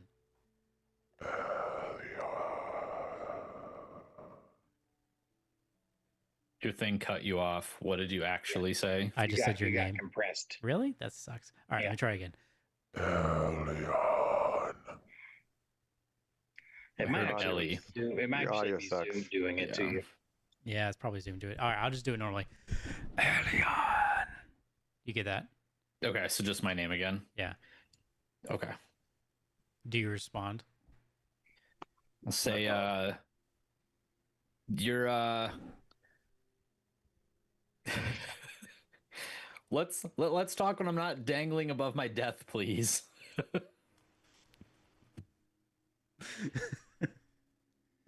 Okay. You hear the voice respond to you. Elion, this is a place of great power. You should claim it. I'll keep that in mind. Let's chat later. All right, Arik pulls you up.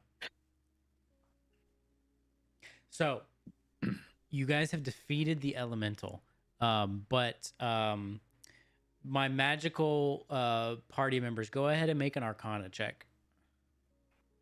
I mean, you can make one too, Arik, if you like. Sure, why not? I have a -1. This should go great. Yeah. Was that a actual 20?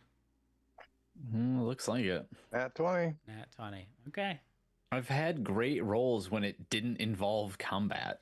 Okay, so Elion, on a nat 20, here's what you know.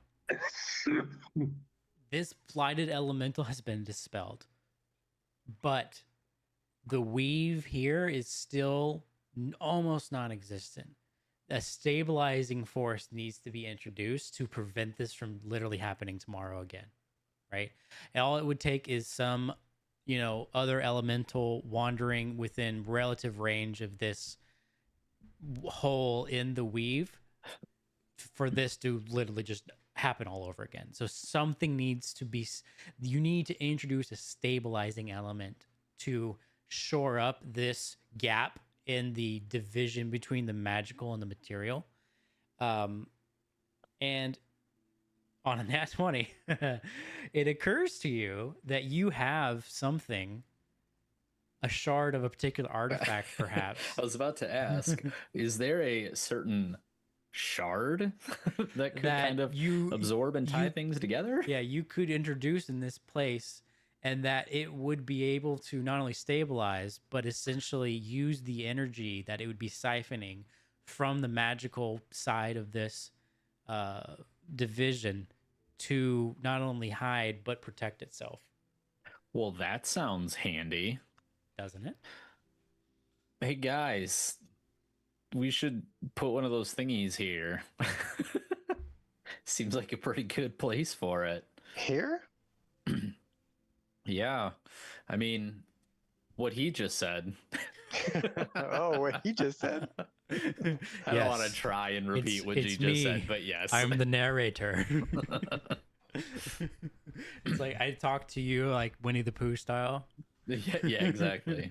It seems powerful enough. The worst communication as a group because all of us are hearing voices in our head and just being like, yeah, what he just said. It's so true. It's like which he? The royal he. Okay. So, any discussion, or are you just guys going to perform the ceremony? I mean, if we throw it in here, you don't think that's gonna like take it to the spiritual realm or whatever, and then some spirit's gonna take it?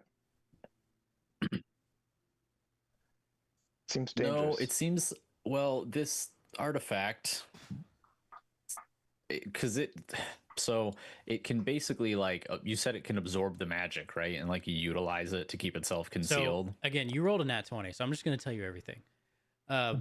Basically, what's happened here is you have a gap in the what's supposed to be a natural division between the magical and material realm. If you're basically going to be inserting a shard of the artifact in between, and it's going to draw energy from the magical realm to help keep the division between the two, so this doesn't happen again. But because it's drawing energy, it's going to be able to hide itself essentially. So you're going to be able to cast the same sort of like protection spells that you cast like before, but it's going to have another layer of it's actually going to hide itself and an extra step beyond that. Okay. Because that's what it wants to do, right? The artifact wants to hide itself. It wants to be hidden. It does not want to be found. It will have a level of magic capable to do that itself without us needing to like perform that. Correct. Okay. Yeah, I mean that works. That makes sense. I'm in. That's the part where, like, as Elion, I don't know a ton about the artifact itself anyway, but I assume this is when it would like give or steal Chaz's voice, be like, yeah, just like drop me off here, bro. I'll be good. Well, I I'll mean, be good for a minute. You listen. You are a magical person, right? This is not your first Yeah. rodeo. You understand some. You can tell me whether you're a more, instinctual or analytical, whatever. But whichever one you are, you understand at a basic level that this is going to work. Right. Okay. Yeah, I'm good with that. I think we can find a new hidey hole within this place. Okay. Are you going to cast any of the spells that it inherently can cast as you perform this ritual? Ooh, do we have? I don't think we have that list. Do we have that list handy anywhere? Have you shared that anywhere, G? I have put it somewhere. I can put it somewhere again. I have the list right here. I'm just looking, and I don't remember. Throw it into the info dump channel, I think. Oh wait, we have it right there. That's where it is. It's channel. in info dump. Okay. Yeah. How I about think that's that? something I missed and did not pick up on rewatches. What is this? So the shard can like cast these. So spells. essentially, you perform like for a second there, as JD started to explain. I forgot yeah. that I was the DM and that I should be explaining it. But essentially, so the artifact has 5 shards. Your goal is to hide each shard. Each shard, if you perform a 1-hour ceremony, during the ceremony, you can cast high-level warding or protection spells. You can cast 2 high-level spells or 1 high-level and 3 low-level. So, for example, it can cast this list is the list of high-level spells. You can cast a maximum of 2 of these, or you can cast 1 of these and any number of 4th level and below spells, or 3 third level and below spells that you guys have. That we have. Yeah. I'll say 4th level. So 4th level and under, you can cast up to 3 of them that you have, or you can cast 2 from this list. Do we even have access to 4th level spells? I don't think so, but at some point you will. No, we do not. Gee, I'm going to message you with some questions afterwards because I'm not going to waste people's times. But okay. I'm trying to remember, what did we cast on the last one? Contingency. I know it was one because it was like, didn't we say it's going to teleport itself back into our hands if someone finds it? Yeah, that was one you on cast. An object that's not a creature. What? Yeah, in this case, you can. Yes. Oh my God, I'm going to ask you so many questions. Gee, I'm so sorry. Again, the artifact is in some way bending the normal laws of magic, in some way. So, like for example, a lot of these spells are concentration that only last for a certain duration, but it's extending that duration. Oh, because I'm looking at a lot of those spells, and a lot of them say if you cast them X number of times, they're just permanent or they last a year. Yeah. Assuming they go the long duration. Yes. Yeah, I mean, because like forbiddance would prevent things from crossing over theoretically. Yeah, okay. Which seems. I thought you were here the first time because area. The party has already deposited 1 shard. I thought you were here for that. No. He might have been here in person, but he wasn't here mentally. Okay. All right. So there's a difference. So, Elion, you perform the ceremony. Okay. Yep. As you're performing the ceremony, you hear your patron speak to you again. Elion. Did he say something? I hate that it's cutting my voice out. So yeah, it is. I have a really cool voice for this. Okay. Yeah. So it just says, Elion, don't do this. You can claim this source of power for your clan. What source of power does this even have that's claimable? Magic unbridled.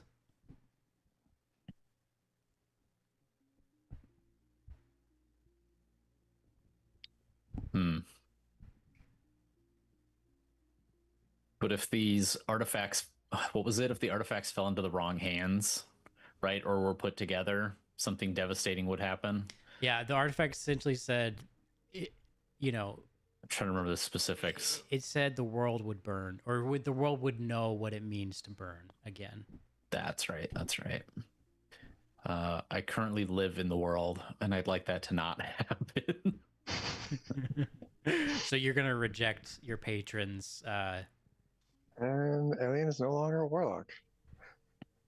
I mean, he's not really demanding me to do it. He's suggesting me to do it. True. So he's saying that I should probably do it, but it's not a command. So he's saying I could take this power, and I'm saying thank you, but no thank you. So what do you actually say? Like, how do you express that? I Your would say connection to your patron. there are other ways we can gain magic, or gain more magical power that doesn't endanger the entire world. Your patron doesn't say anything, but you feel a sense of your patron feels a little disgruntled. Sure. Okay. It doesn't say anything else.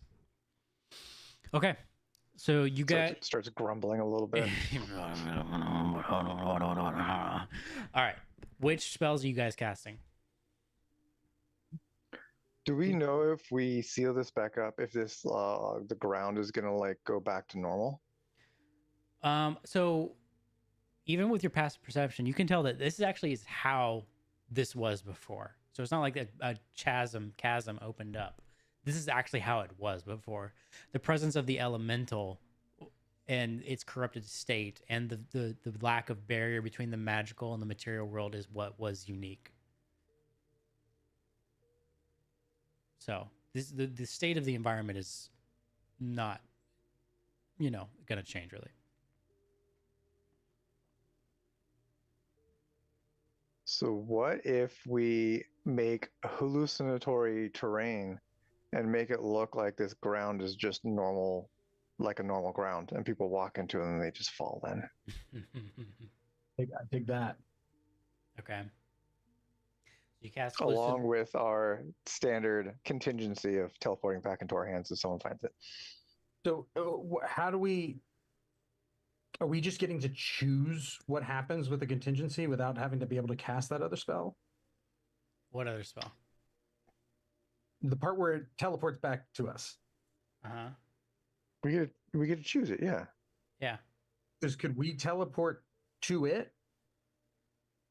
I think it has to do something. Like it casts a teleport, and then its teleport location is us. I think is what it was. Yeah, that's what you did before. So my thought, and tell me if this does not work by the rules, which I'm clearly just figuring out right now, would be contingency. It is disturbed. Instead of teleporting itself to us, we teleport back to it. But the second spell that goes off is Hallow, with the effect of vulnerability to a certain type of damage that we can all do. So I'm rereading this, and it says you have to have, it has to be a spell that you can cast. So none of you can cast Hallow. Right? So Hallow can't be one of the... Yeah, but it's one of the lists on the or list. one of the spells in the list. Correct. It's the first so one. You could do that if you wanted. Now, I will say this is in direct conflict with what we said happened earlier, but I'm just going to say that you can make I'm going to say inherent to the contingency spell itself, you can stipulate teleport even though none of you can cast it. But that's yeah, the I was only gonna say that we can't do that. Right. But that's what I was asking. I'm gonna make an exception because I messed up in that case. So in this specific instance, if you cast contingency, one of your options is always going to be teleport, and teleporting it to you specifically, and not you to it or anything else. Because that would make sense teleporting us to it, because in order for the teleport spell to work, it has to be cast on something, and it Correct. can't like. And also, none of you can cast teleport. So I'm gonna make that. I just wanted a big old beat down. I'm gonna make that exception because I messed up the first time. But going forward, you will be able to use it in that way, or you can use it in the way that Connor's describing, which is you can have it cast your second high level spell, or you can have it cast a spell that you are able to cast. Could it teleport itself to us and then cast its second high level? No. because the teleport is essentially taking the place of the spell that it casts. Okay. Gotcha. So you guys can choose. Those are your options, such as they are. Yeah, I mean, I would like the anti-magic field too, because that's the whole. In order for someone to get like into this whole spiritual realm, they need to do some kind of magic, but it's like a 10-foot square or circle or whatever, and so that's not going to be big enough. Okay, So so my only other thought then is the hallucinatory terrain, just to make basically a big old pit trap. so you guys are doing hallucinatory terrain and contingency with teleport. And that's my suggestion. I'm good with that though. I think that's reasonable. Any objections? No, Okay. No. So that's what you guys do. So you guys finish the ceremony. You feel it take effect. The shard that Elion was holding shoots out into the abyss, and you see it hover there for a second, and then slowly the stones from the side seem to, bring themselves and grow over the expanse. And what you see is a normal cavern, a normal cave with a floor. I want to throw a loose rock into it. The rock disappears into the abyss. Nice. What is everybody's passive perception? 15. 15, Pretty sure. 13, I guess. Also 15. Stand by. 15. Wait, where do I find this here? Low. 10 plus whatever your perception roll is. Because Oh, I have not is been it the able to little find number that's in the right column? the Mine is little 15. number. It is, yeah. Anyway, 15. 15. Okay. That's not going to do it. 15. Everybody roll perception. Oh no.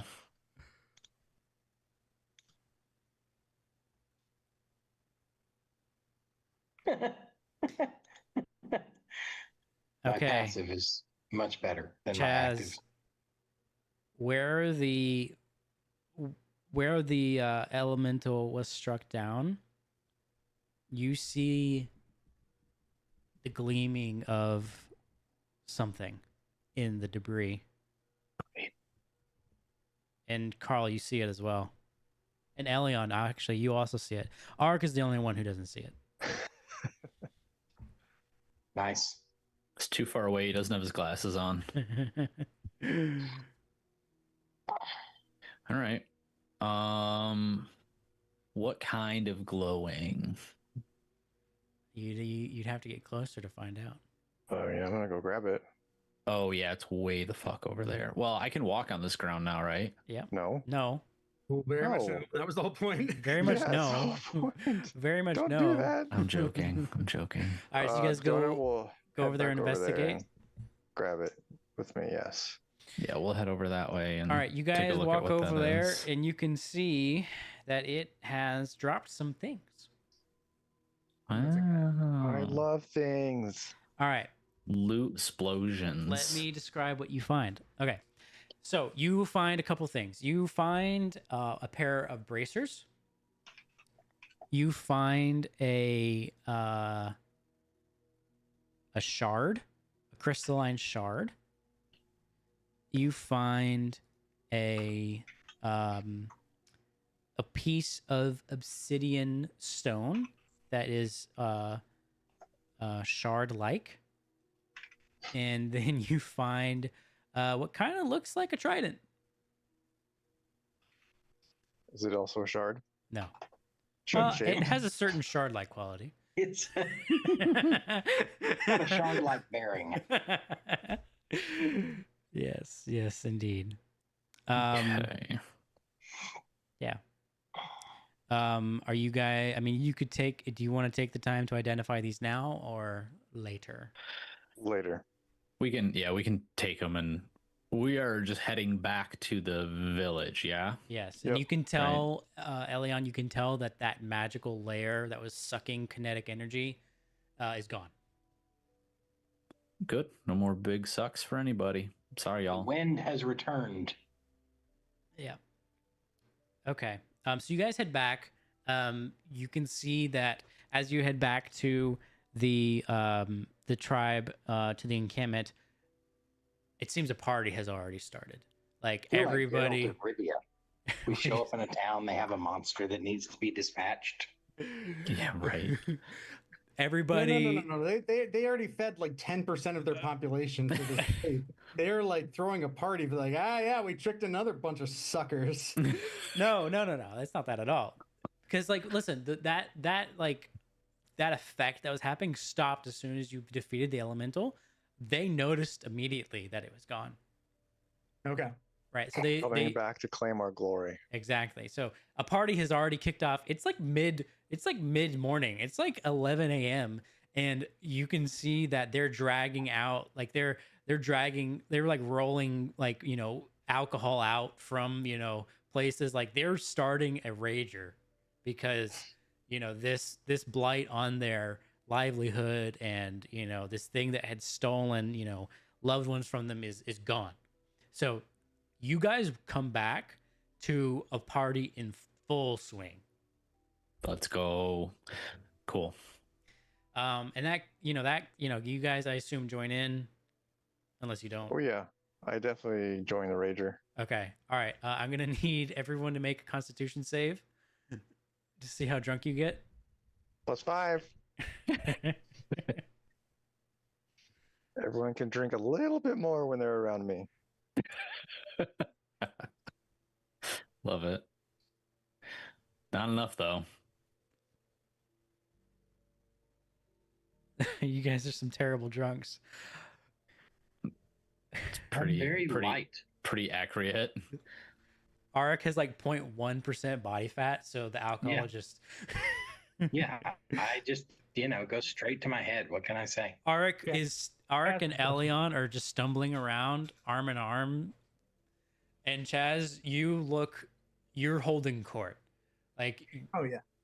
You are fully, like, you are drunk, and you know you are, but to anybody observing you, you're just, you know, another day.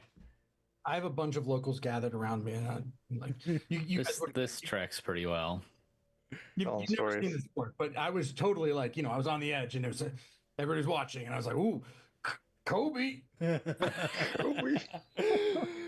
Yeah, so, you know, the party goes on for a while, and then eventually, well, normally probably Kellyan would have approached Elion, but he's pretty drunk. So he comes up to Carl, who is not as drunk, and says, we'll have a guide and several eagles for you guys to carry you to Akka tomorrow, whenever you are ready to leave. Yes, I think tomorrow would be a good idea, not today, as I glance over at the other two. Elion, Arik, what does it look like as you guys are just like on the edge? You're not gonna vomit or anything, you're not gonna be sick, but you guys are drunk. I am taking requests at target practice. So I'm having people put like flasks and rocks out in the distance, and I'm trying to like Eldritch blast them to like show off. I have cast my mage hand, and it is over just with one finger trying to push the tip of his wand every time he goes to shoot. It's just like poking the tip. All right, I'm just going around to every person that I can see, showing off the hand that just saved a man. This hand. I'm casting Purify Drink for those two, so they don't get any more drunk. Smart. All right, so you guys have a good time. Like, you didn't get sick or anything, so you just guys have a really good time. Thanks to me. Yeah, and you guys, you know, in the evening, you know, having saved a whole tribe of people and secured transport for yourselves to the other side of the continent. Awesome. Where we're gonna wrap up for tonight. Can we get this loot first? Yeah. Though? No, we can hand wave the whole identify thing. So we're just. Well, I would just do it on the trip probably. Yeah. So I'll read this out. If you want to just post it all in loot, and then we can discuss who gets what. Yeah, I mean, I'll read it out like now. Everything is already pretty well set at this point. Yeah, but I read it out now because I want to read it out. Okay. We know who the bracers are going to. We know who the trident's going to. It's really just a question of the two All right. shards. So the first shard, this is the heart of the fallen nexus. This fist-sized crystalline shard pulses with a faint internal light, and loose dust motes perpetually orbit it. It can be used as a spellcasting focus. Its dual nature as a nexus of earth and air grants you access to spells you normally couldn't cast. You can use this focus to cast Maximilian's Earthen Grasp and Warding Wind once each without expending a spell slot. You regain the ability to do so at the next dawn. Sweet. Okay. The bracers. These are the bracers of the... I don't know why I'm stumbling. The bracers of the still wind. These simple stone bracers feel strangely light. Swirling wind-etched patterns across their surface seem to shift and move when you aren't looking directly at them. It has two features. Absorb momentum. These bracers have 3 charges. When a creature misses you with a melee attack, you can use your reaction to gain 1 charge. Release energy. When you use your Hand of Harm feature, you can expend 1 charge to deal an additional 1d6 force damage. When you use your Hand of Healing feature, you can expend 1 charge to restore an additional 1d6 hit points. The bracers regain all expended charges at dawn, or at least all like slots. So essentially, it has 3 empty slots. You can charge them with missed attacks on you, and you can expend them once. If that makes sense. Can you choose to expend so many? So, like, say you have 3 charges, but can you choose to expend only like 1? Or is it all or nothing? It's your reaction. So you're expending 1 at a time. You have a max of 3 for a whole day, essentially, or until the next dawn. Okay. The other shard is the Shard of the Leeching Gale. This sharp obsidian-like sliver feels cold to the touch and seems to drink the light around it. It is typically worn as a clasp or an amulet. Amulet, yeah. Amulet. All right. It has the ability called Thieving Wind. When you succeed on a saving throw against a spell, or when a spell attack misses you, you can use your reaction to capture a shred of its magical energy.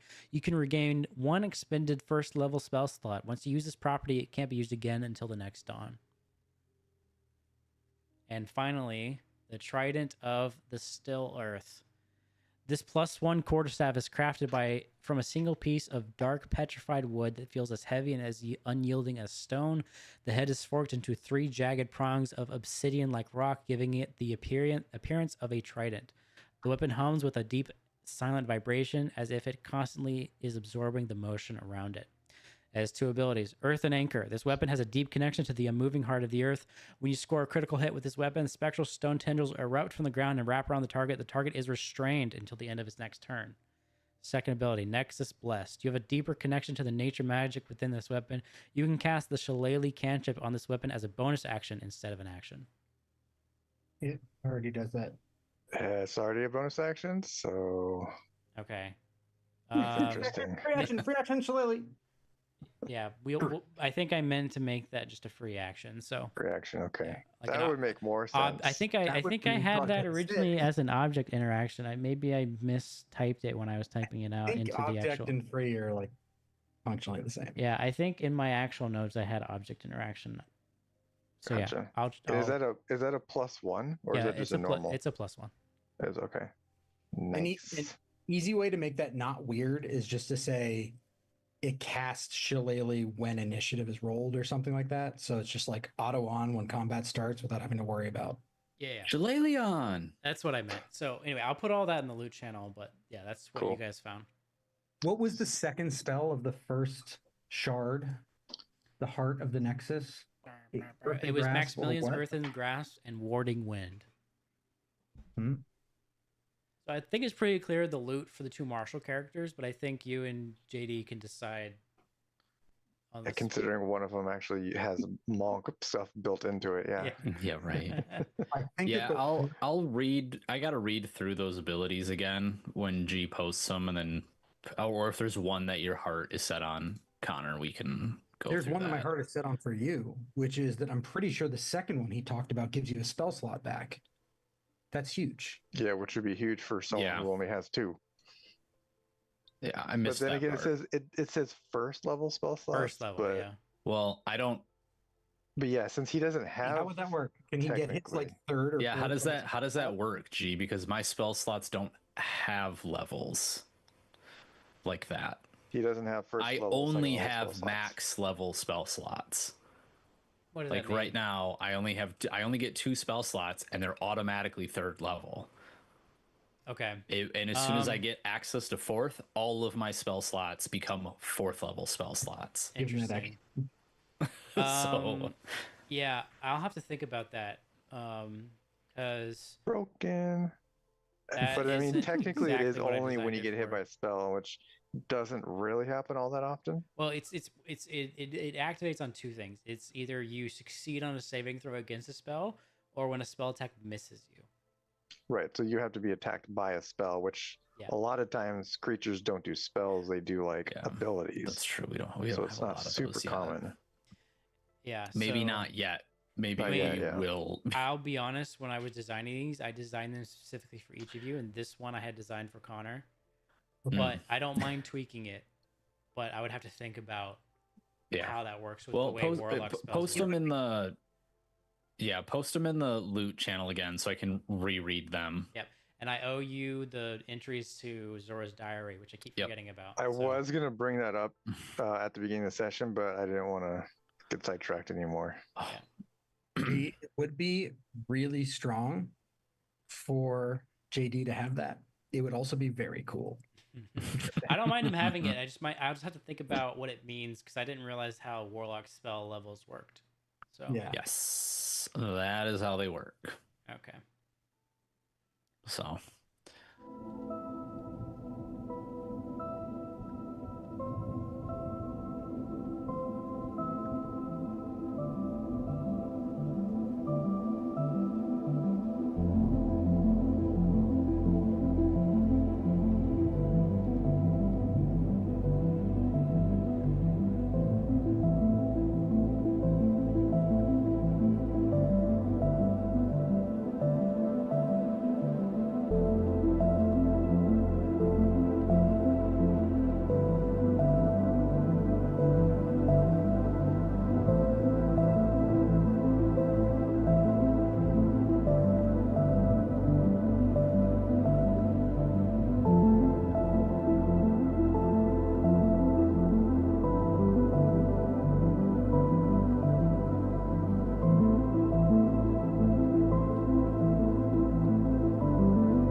Mm-hmm.